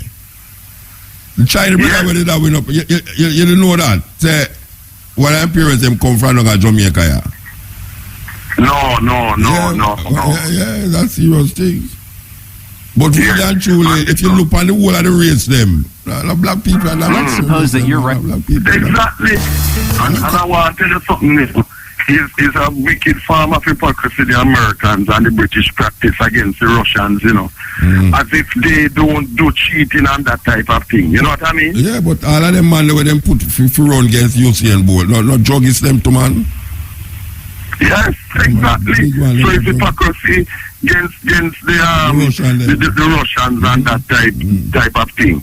But you know, I want to hear up my brethren and your teacher and inspirer to frame to differently. Laxi Comrie, because my phone I talked to him about 2 days ago after many months. We weren't in touch, you know what I mean? Yeah. You used to feel it's Eddie dead Sunday. Who? Deadly Edley, man, the saxophonist. Rotted. Him dead Sunday, man.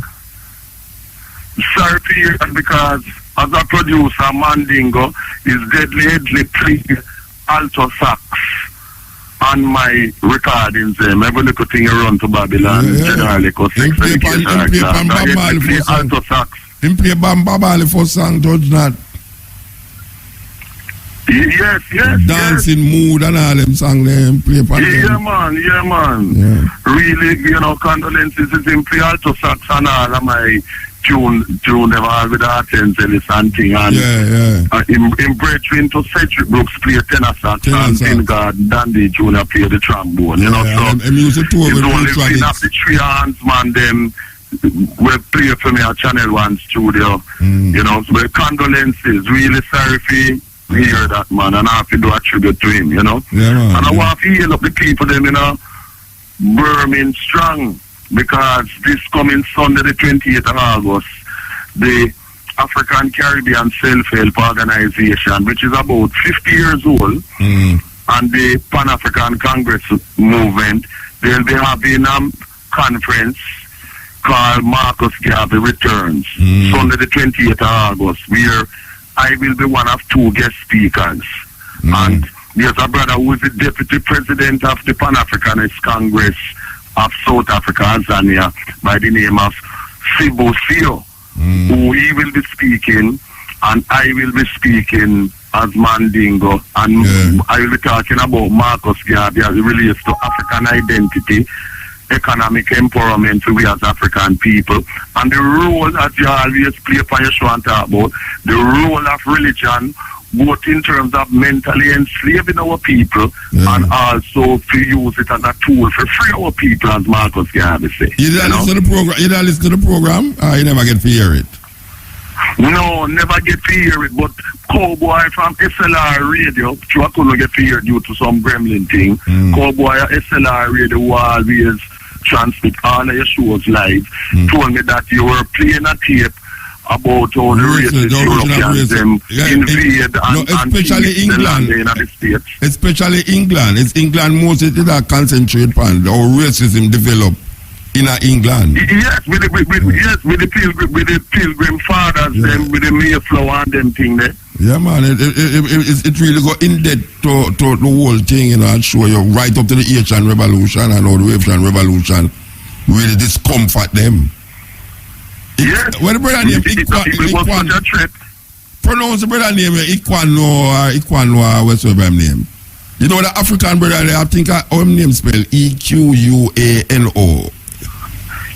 I don't know if it's the name spell. Oluwado Equiano. Equiano, yeah, Equiano. Yes, yes. Who wrote book about experiences, yes. Well, it has shown in the documentary how significant and important it was in the abolition of slavery, and then them put Wilberforce up front. Yes, that's true. As a matter of fact, when I used to go Campion College before Kingston Technical doing history, they showed a bit of him in the history, you know, talking about his role. And if my memory serves me right too, he was from the Igbo nation in what is now called Nigeria. Yeah. And he was captured. He was an Igbo, you know, which my father, mother people, some of them are Igbo people, you know. And you notice in Jamaica, some people have some so-called nicknames. Chuku. Yeah. You know, sometimes, but his man, you know, the name Chuku is an Igbo word meaning the creator, you know. So in time people hear people say, and like the Yoruba word dodo, when the time enough of our people at Jamaica I say dodo. Dodo just mean black in Yoruba. Yeah. You know? But really why we mentioned Iquano was that in the documentary it mentioned him alongside Wilberforce. And the part when playing in England, and him also show you in the documentary that Shakespeare had business interests in some of the companies them that was transporting slaves in the Caribbean. That was to enslave our people. William Shakespeare. Yes, William Shakespeare. Well, it's no surprise, you know, because check it. Shakespeare was around at the same time as Elizabeth I. Yes, and the King so-called Virgin Queen. And remember, she invests with John Hawkins. Yes. With all the SS Jesus of Lubeck and them things. In Sierra Leone, yeah.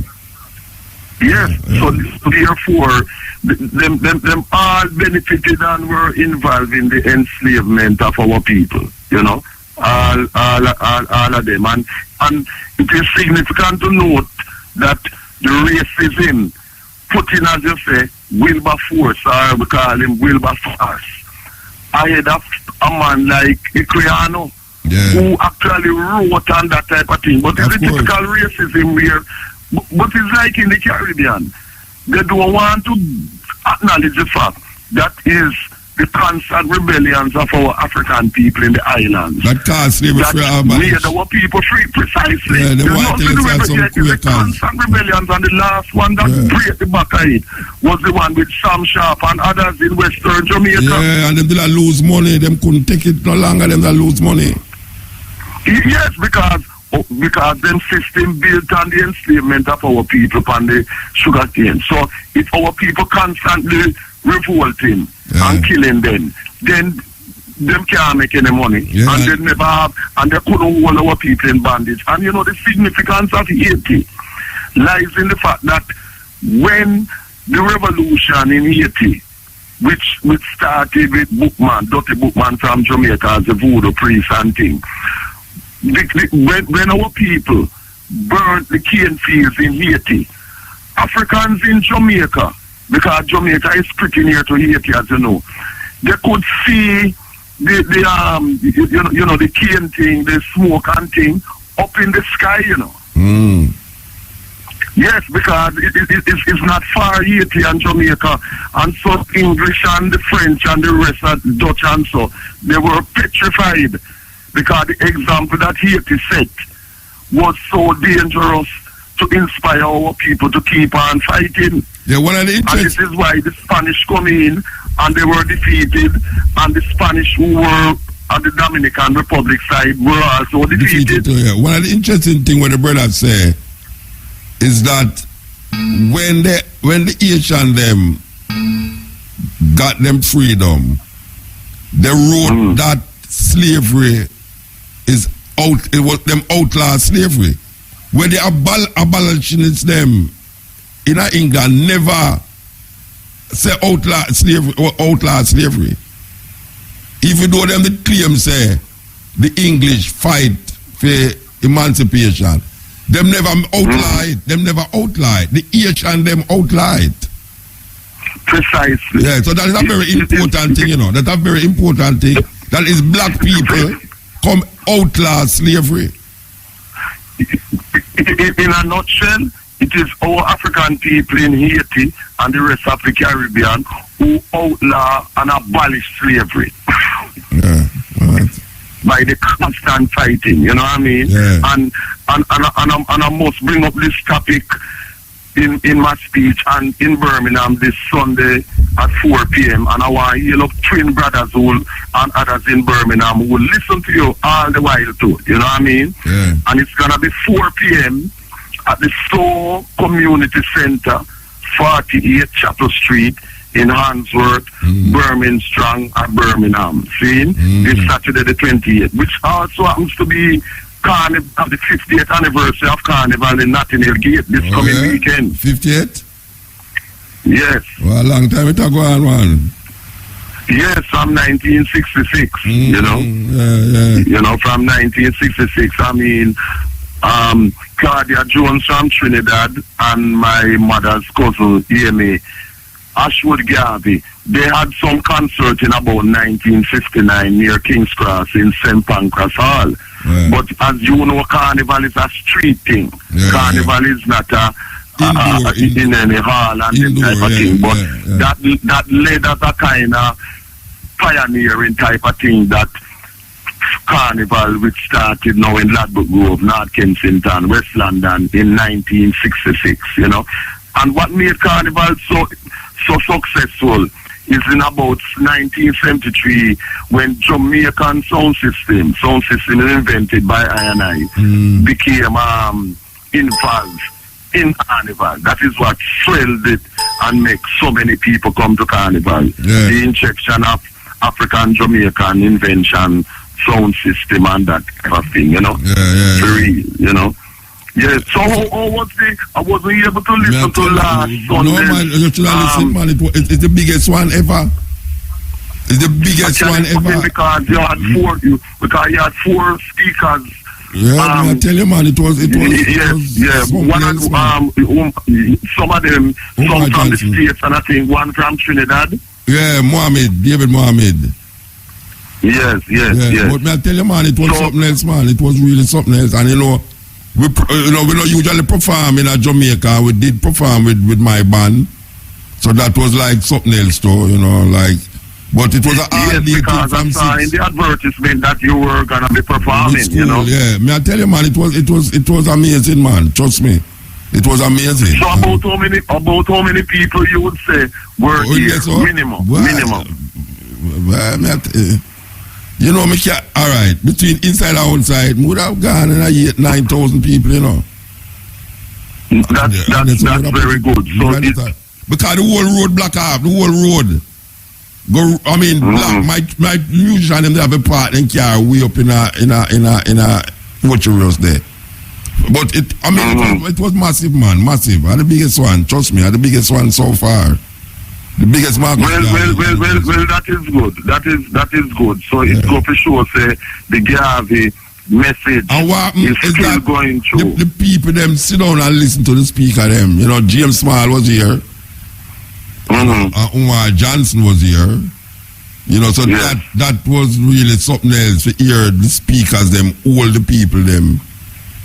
I mean, really attention, you know, and it was good, man. I tell you, it was good. We want to give our thanks to RFM for really project that them way there. But you know, we said we have a tentative date in England, you know, the 1st to the 6th of November, you know. We want to tell the people in England that the 1st to the 6th of November we're going to come. At this point in time, that is where it's set. In other words, tentatively, the 1st to the 6th of November. Yeah, we're going to reach in England there. Alright, 5th November, my mother's Earth Strong birthday, so alright. So I'll definitely bear that in mind and remind people. We keep saying it, man. We keep saying it. Yes, and as a matter of fact, I put out the 2nd edition of the Reggae World paper, August and September, and it was dedicated front page with an article about Marcus Garvey and the 8-point solution as summarized by his son, the teacher, Marcus Garvey Jr., you know. You know, so that really is a color thing. I'm gonna email because I have it in email as well as hard printed copy. So I'm gonna email it to you also. You know what I mean? Yeah, man. For real. We have to move. I mean, and I send on WhatsApp a tune by my son about mothers, tribute to mothers. Okay. By my son whose artist name is Grizzly. All right, we have to move. Alright, Tiles. It's a totally tile sales event at Home and Things. Enjoy massive savings on a large variety of tiles at factory direct prices. Save big on the tile brands you know and trust. Beautiful. Excellent, yes. Mr. Motor. Yes, sir. Good morning, sir. Morning, sir. Long time listener, first time caller. Okay. Listening from about 90 something. To say how much. And first you have a call? First time I call. I wonder why you call tonight, you know. Eh? I wonder why you call tonight, you know, especially. I call for saying regards to the Marcus Garvey tribute that kept on Sunday. Yeah. I must say it is indeed a success and a wonderful. I wasn't there, but depending on what I have heard from the airwaves. Okay. Yeah. I must say I fully enjoyed it. And on the radio, you enjoyed it? Yeah, man. It was very much interesting. I couldn't get to make it there, but because duty call and all that. Okay, so it was very much intriguing. So I enjoyed every moment. There's a pity that I couldn't get some more of it. So up to when you did listen? Up to when you heard? Up to when? We listened up until sometime, I think it was after 6 or to 6 when it come off the air. Oh, no. I listened from that, man. Because in the morning where we was neither we didn't get no coverage. Come out here 26 and me go on after 8 o'clock, 29 and people say them did not listen to it. No, man, me I tell you, so when the news, when them started the news, you know, here, because then Matrix come in and... Yeah, but it did come back, man, because people tell me, say them hear me on the radio. I mean, unless them I tell lies still, but...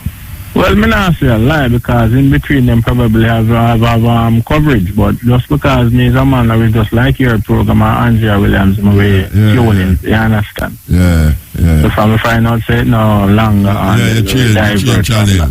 Yeah, all right. But we just want to show them why it was a program indeed that well put together and man. But when me really have to say again, Mr. Mota, it is bad for us as a nation where I look to go forward. Because you see a program like that, not Mota, I don't hear it advertised or it mentioned by no other media. Yeah, but the area, if I'm a keep it, you're not going to hear it advertised by the other. No, that Mr. Mota, it shouldn't be like that. That's something of Mr. Garvey, one shouldn't be afraid to highlight it. It's one thing, not because it's not their media house. Yeah, because you don't big up the other media house. That's why it's going on the business, you know. Well, the business. If RJR did not keep something about Marcus, if RJR did have a function that keep about Marcus Garvey in a RJR, I don't see RFM would advertise. I don't know. I'm not saying that they should have broadcasted it live, you know. Yeah, you have to advertise it. I'm not saying, you know, me. I say, well, if it's even in a newscast or something like that, is what I'm saying. Well, I think they should have get the newscast, given that foreign people there where. Then that's what I'm saying. I think them should have mentioned it at the news still. That is my point. When I expect them going to carry it live, what me say at least in the newscast. It's one saying even on TV news. It's one saying. I agree with that. I agree with that part there. Yeah, I understand. That is not good for us as a nation who look to go forward then, my brother. It's one saying, not because it's a different media houses or whatsoever. We are talking about the progressiveness and the positiveness of life now. Yeah. Because all of we supposed to come together then as a nation and as a people, ain't it? Yeah, but we are talking about business and no bridging. That a business, man. Eh? Business a business. You can't say no because a man advertise the next man thing for the next feature is not coming together. It's business. No. You call it business? No, I'm literally have to advertise it in Mr. Motor. I'm literally looking forward to get it, to hear it and hearing it advertised. But now if there's something which is such of such great magnitude, that's one thing. Yeah. Me understand the dilemma still. At least it's something that could be highlighted so that other persons can be aware. That's one thing. Yeah. But in other words, still it was good. And I fully enjoyed it, and trust me, I like the work that you people over Irish and there is doing. All right, sir. And trust me, I always tune in your program, don't miss me at night. Well, if you tell me, say from 19 something you listen, you never call it, boy, I tell you. No, I never call it. That is something else. My first time I listened to the program was the night when you interview Kid Ralph. Kid Ralph, Friday the 19th, yeah. At the first big interview me do. Yeah, I understand. All right, from there, I've been listening to the program. So, more as I said, boy, continue doing the good works that you people are doing, and I hope that it will break boundaries and tear down barriers and get the good word across to the masses of people who is in the dark and need to be in the light. Give thanks, Bridget, Irie. Keep up on the good work, yes, sir. Yeah. Yes, the man say, man, listen from the 90s, and if you talk about Kid Ralph, you know it's a long time that, believe you me. Yes. Blessed. Guidance. Yeah, man. Yeah, man, what may I say still, Marcus Garvey thing there. Marcus Garvey thing there, which thing there? Marcus Garvey thing there. Which thing there? In gathering, you know? The celebration, that's a thing. Yeah. The thing there. As me I say, when I go stop say this, as me I say for a long time already, as some people fight against me feet. As me say, me black like Marcus Garvey, and whosoever run the Ken Peace production in a long time there, they're not supposed to involve in a Marcus Garvey thing. Because was a black man supposed to involve in a black man thing. You understand? At one time, I did Liberty Hall, you know, I see it and I look out that sound there, you know, as my take me and serious after the meeting. You understand? As me say, me not stop say so. Yeah. Yes, as me say, no more very person where in the King Peace production. For a long time, you know, a man supposed to pick up what me I deal with. So as me say, me black light up Marcus Garvey. You understand? Hello? You did a motor? Yeah, man, I listen to you, man. Yeah, man, as me say, me black like Marcus Garvey. See, sir? And we don't want no more doors that a man to come around before this thing again. As we black people predominantly must what? Round this thing. So we set a man come round it now where you disagree with now. We set a man. No, one time for Liberty, I mean, look out that sound you still and some people fight against that sound there. Oh, I think I don't get so you talk about it. No, man, no for Liberty, man, and them not call me back, so I never say nothing, and I say, it's still a little sound. Yeah, all right. What I done that motor? One time, you did that still? So ask if me did no man attack, man. Yeah, man, one time I said, you listen to the radio, that's why, you know. Huh? You listen to radio, you know. No, man, no radio listen to right now. Yeah, all right.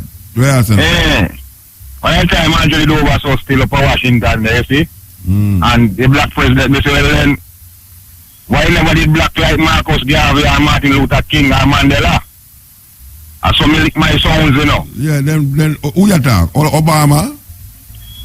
Well, not the truth is a shame to the black world, you know. No, who you talk about black like who no? No, Obama you talk about. This is Obama there, you know, see. They're no black man. Well, not the truth more time from a black man. They know it takes side of the man them. We drop bomb in Africa. Yeah, but the black people, they look at the black politicians, look at the politicians over there in Jamaica, you know. You know, see them blacker than me, you know, and them are going to see me. Right, so, as me I say, the black way blackmail people know me not doing that, you know, motor. Yeah. And the way that me talk about I look at you, you know, that history have to give still. I look at you, you know, you ride, they look at bicycle, if I use balance wheel, they must know it go. Yeah. And a big youth. Yeah. So, tricycle. Yeah. So, now someone more determined the edge. So, me go and now, me go to the people and I say, sir, my look at bicycle, sir, that wheel they are brushing, what can you do for me? So, me just go, me told them, man, to help the youth. So, the youth running out. Yeah. Yo. What? Hello, good morning. Good morning. Yes, I'm calling to your program. I have a burning issue today that I would really like you to help me. Problem is that I have a mother and son to court the child. They want to take it away to give it to some white people. They want to what? Take my child. Who wants to take your child? The father took the child away. Yeah. And bring it to the white people then. And the matter is now in front of the court. Because I'm not getting any result from the court. So you go get a lawyer? You have a lawyer? No. They don't forget a lawyer, man? No, well, I don't have any money to get the lawyer. That is it. So that is the only way I think to say if I make it to be known or something. Yeah, but no, them over the night, you know, the liar, them asleep. Repeat that for me? Them over the night, the liar, them could asleep. I better you call me tomorrow and talk and say it and mention it. Okay, then. Because them so over what time tomorrow think I can call in the day when you have the program? Yeah, the stepping razor, yeah. Okay, thank you. What you expect for happen? May I ask you, what you expect for happen? Somebody here I expect that the probation people, them do the report and all of these things, and they see that I'm fit for the child. I think to say the matter would have all right and everything, and I'll get the child. So the father fight it? The father fight it? Yes, the father is fighting. The father have a lawyer? No. So it will go through the court just straight up? It is going through the court right now, but I'm not getting any justice from it. Yeah. So what the lie? What them say? You're not fit to have the child? The report said that I'm fit to have the child. Oh, them say you're fit to have the child? Yes, but it's like a rigmarole I'm getting from the court. Okay. I went to court even today, and the trial was done today, and there's no the report don't finish, and it's just keep putting it off. Well, you know, said long as so them court thing they stay, you know, but if the court ruling in your favor, you will get him. If the court is ruling in your favor, right? Well, I should think so, yes. No, not should think. May I ask if the court ruling in your favor? Is that a yes or no? Yes. So the court it done then. The court case done. Well, today when we go to court, because from the third. No, wait now. May I ask if the case course finish? No. Then if the case course not finish, how you say them ruling in your favor and it done? Because that's the reason why I said that. Because one at the time when we go to court, right, the judge said to me, to get the child, I'm the one that you have the report is saying I'm the one to get the child. And now that everyone come, like the father now, because when I say father, they go back from a court. And now the father now start from a court. The judge, I'm going to make me know, so she never tell me, so. Right? So wait now. The father have the child? No, the father don't have the child. The father gives the child to those people in St. Mary. Oh, who's the people in St. Mary? The father, woman, or the people? Nothing to the father, those are strangers. The father give the child to strangers? Yes, Muta. Stranger to you, but not stranger to him. There's no connection there. Between you, He's an artist. His father is an artist. No, wait now. The father give the child to somebody who him know. Yes. Yes, so me ask you now, say, the court say that you must have the child. That's what you are saying. Yes, Muta. So, if the court say you must have the child now, you are saying now that the court now still a go around the bush with you? Yes, Muta. Well, I don't know. The court will tell you that you must have the child. And why you think them a go around the bush with you? All right. Because the matter was to finalize from the 3rd. Yeah. Right? And I don't know, because even today I went to court. Judge keep on said next week I'm to go back to court. Right? When you go back to court for? Where you go back to court? I'm on the way from Maypen, you know. Yeah, but where you go back to court for? When you say you must go back? Exactly. No, exactly. Yeah, the judge know, like the judge say, I will decide what to done. Okay. To be done. Oh, she going to bring a verdict. She going to bring down the verdict. Well, she did say today. Yeah, and then she put off it again. Oh, I saw them stay. And you going to go again and then put it off again. But from so she say you must. That means say, all right. You see, you tell me something when I get mixed up now. You say them say you must have the child. Them say you must have the child. Yes, that's what the judge. So when you go back to court for now, if you go say, when the judge are going to say to you when you go back to court now, what them supposed to say to you? That no one know. Because that is why I'm speaking to say I go around the bushes and beat around the bushes. Because they even go behind me back and take out passport or something. The court? Yes.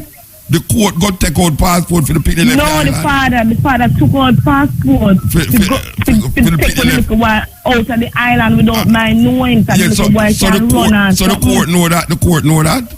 Yes, we mention it in court. And when the little boy, because the little boy decides they want to come spend holiday with me. And when them said to you, when them said to you, when you tell them about the passport. Well, when me say it in court, it's like to me, it don't mean nothing. It don't mean nothing. So you think the court and them and the father conspire against you? Yes, Muta, that's what me think in my view. All right, here we are going to call me back later and talk about it.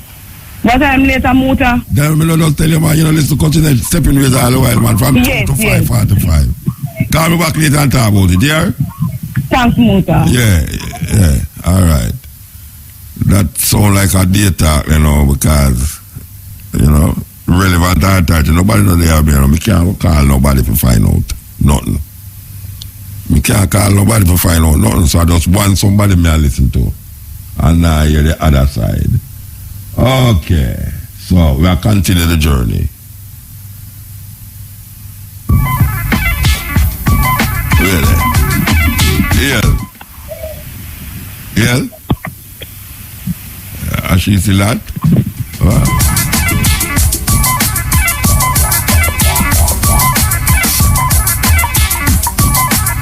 Blessed man. Yeah, I'm not talking a while ago on the phone cut off. Where that talk about? Oh, look youth and the look tricycle, Yeah. Where that talk? So the youth show me say the bicycle wheel a brush. So me get me tool and I work on the bicycle for the youth.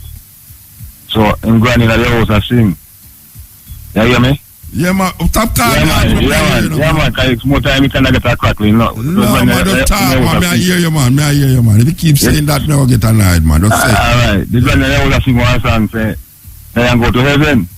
So look at you would say, grandma singing that song, Diane go to heaven, and I say, grandpa died. And them all kill grandpa and leaving in the tomb, and they all gonna leave him. So right now, me not say nothing, because people in the youth feel like, well, I'm going to deal with Rasta talk. So same time I get the youth, you could and say, you see when your grandma giving out, what is this in our soul case? At that time, I start feel good and say, And then people feel like, well, then I'm out there, I shoot a look at youth, Okay. Right? For sure, I look at youth like that. Right now, when me use that, I kind of feel a way to, How old the youth is? as me I say, right, the look balance wheel bicycle, no, man, we talking about the bike one, man. How old the youth is? About 5. You know, yeah, alright. So you can't judge the balance wheel off of the age of the youth, man. But you know, he can't ride and balance himself. You know, so the bicycle balance wheel, you understand? Yeah, him could have been 10 and can't balance, though. No, man, in a reach that age yet. No, I never say reach that age. I say him could have been 10 and can't balance, so you can't say if the bicycle could tell you the age. You know, see, so. Anyway, yeah. I have some bicycle for you. No, look, you was give me $100, so I don't want to take it. So the grandma said, no, man, take it, man, I pay him. I said, no, man, I can't take it. Where am I getting $100 for? Where am I getting $100 for? To fix the bicycle wheel for you, you know, see? Oh, okay. And so this same grandmother have looked at it, is he giving you trouble out here? I said, no, mother. You know, see, but me like when him talk and him, you know, he's a very intelligent youth. Yeah, I'm so intelligent. Yeah, man. As I say, them are telling now in the mouth, and not saying as some roots people, I mean, as some Christian background people, you know. Yeah. You understand? Yeah. So, I look at you have that knowledge already, you know. Yeah, you said that already. You understand? So, knowledge gone far too far away, yes, sir. What was in front of wise and prudent, alright? Alright, so guidance. Yeah, man, blessed, man, blessed.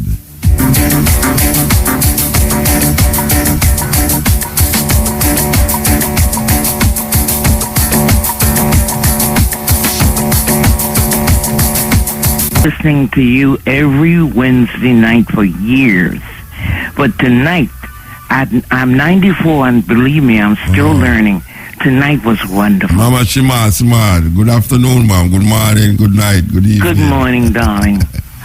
It was really wonderful. Thank you very much. I'm still learning. 94, I'm still learning. Okay, you was listening to the documentary. It was wonderful. Yes. It was wonderful. This is Sister Samad, you know. No, man, I know it's you, man. Your voice okay. You have a unique voice, you know. Really? Yeah, man. You can't hide your voice, man. Oh, listen. This was really wonderful. Because, you know, pieces and bits of it I've learned over the years. Yes. But you put them all together tonight. Yes. And it was really wonderful. Thank you. Thank you very much. Thank you. You're a good teacher, you know. Oh, yes? Yeah, good teacher. I didn't see you down. It's the first I didn't see you down here, man. To REFM? Yes, Sunday. Oh, darling, I couldn't make it. At 94, your legs don't hold up anymore. Okay, all right. But I heard it. I heard it from the beginning to the end. On the radio, okay. On the radio. I had every radio in the house on, making sure I didn't miss a word. Yes. Mm-hmm. And God bless you, darling. Yeah, man. Thank you for staying up so late listening, man. 94 year old and at 2 o'clock you still listen to the Cutting Edge. Yes. That is saying a lot for the Cutting Edge, man. Give thanks. That's in the day. Yes, give thanks. I listen to that too. Okay, all right. Give thanks. Okay, darling. Yeah, man. Thank you. Yeah. 94 year old, you know. I'll stand up in the Cutting Edge, I tell you.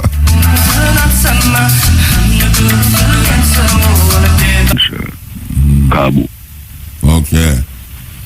Yeah, man, I tell you. I give thanks to IRFM. Yeah. For the role in educating, trying to liberate the black masses over the years. And it's not an easy thing either, you know. Okay. It's not easy at all. I'm saying again, Marcus say what a grand and glorious day when all the scattered sons and daughters of Africa would come together in this oneness. And right now, I'm praying and hoping and wondering how long it can take the Jamaican black people come together and establish a black government to take care of them affairs so that we can be a satellite like Walt and the other athletes, because within the diaspora, Jamaica is the shining star. And we should rise up also politically. Just like Haiti did in the 18th century. It's our time now. Yes. Rise up. I agree with you. And liberate black people. All right. Give thanks, brethren. Give thanks. Yeah. All right.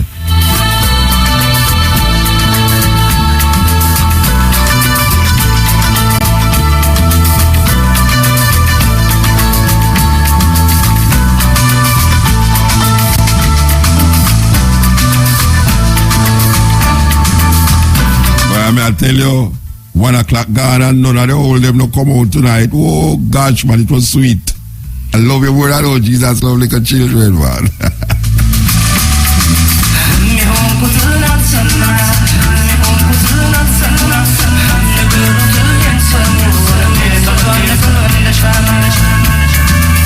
Now, when me hear Sister Simard call something to 2 and tell me that she'll listen now, you know. And Sister Simard, a 94-year-old, black straight through, from Marcus Garvey time until now. And she tell me that she'll listen cutting edge right now. And she was pleased with it. May I tell you? I don't want no more validation in the night, yeah. I give thanks to the moment, give thanks to the time, the man call. It can never be forgotten. Tricks. I think they don't deal with tricks. Well, I think Matrix say my tricks. The only thing I say, if not deal with tricks, I know me hear myself name tricks. Why you change up on my heart, man? Oh, that's why you call yourself tricks now. Why it's easy for you to change yourself, sir? May I tell you anyway, give thanks. Well, say, we're there a little more. Stepping Razor, the art of war, from 2 to 5:45. I gone, you know, I gone. Rastaman Maccabee, see, what about all the life that were lost? What about the black Holocaust? What about African slavery and what it's done to you and me? What about all the blood that was shed? What about the innocent dead? What about when the ship overload and it threw them overboard? Oh, I can see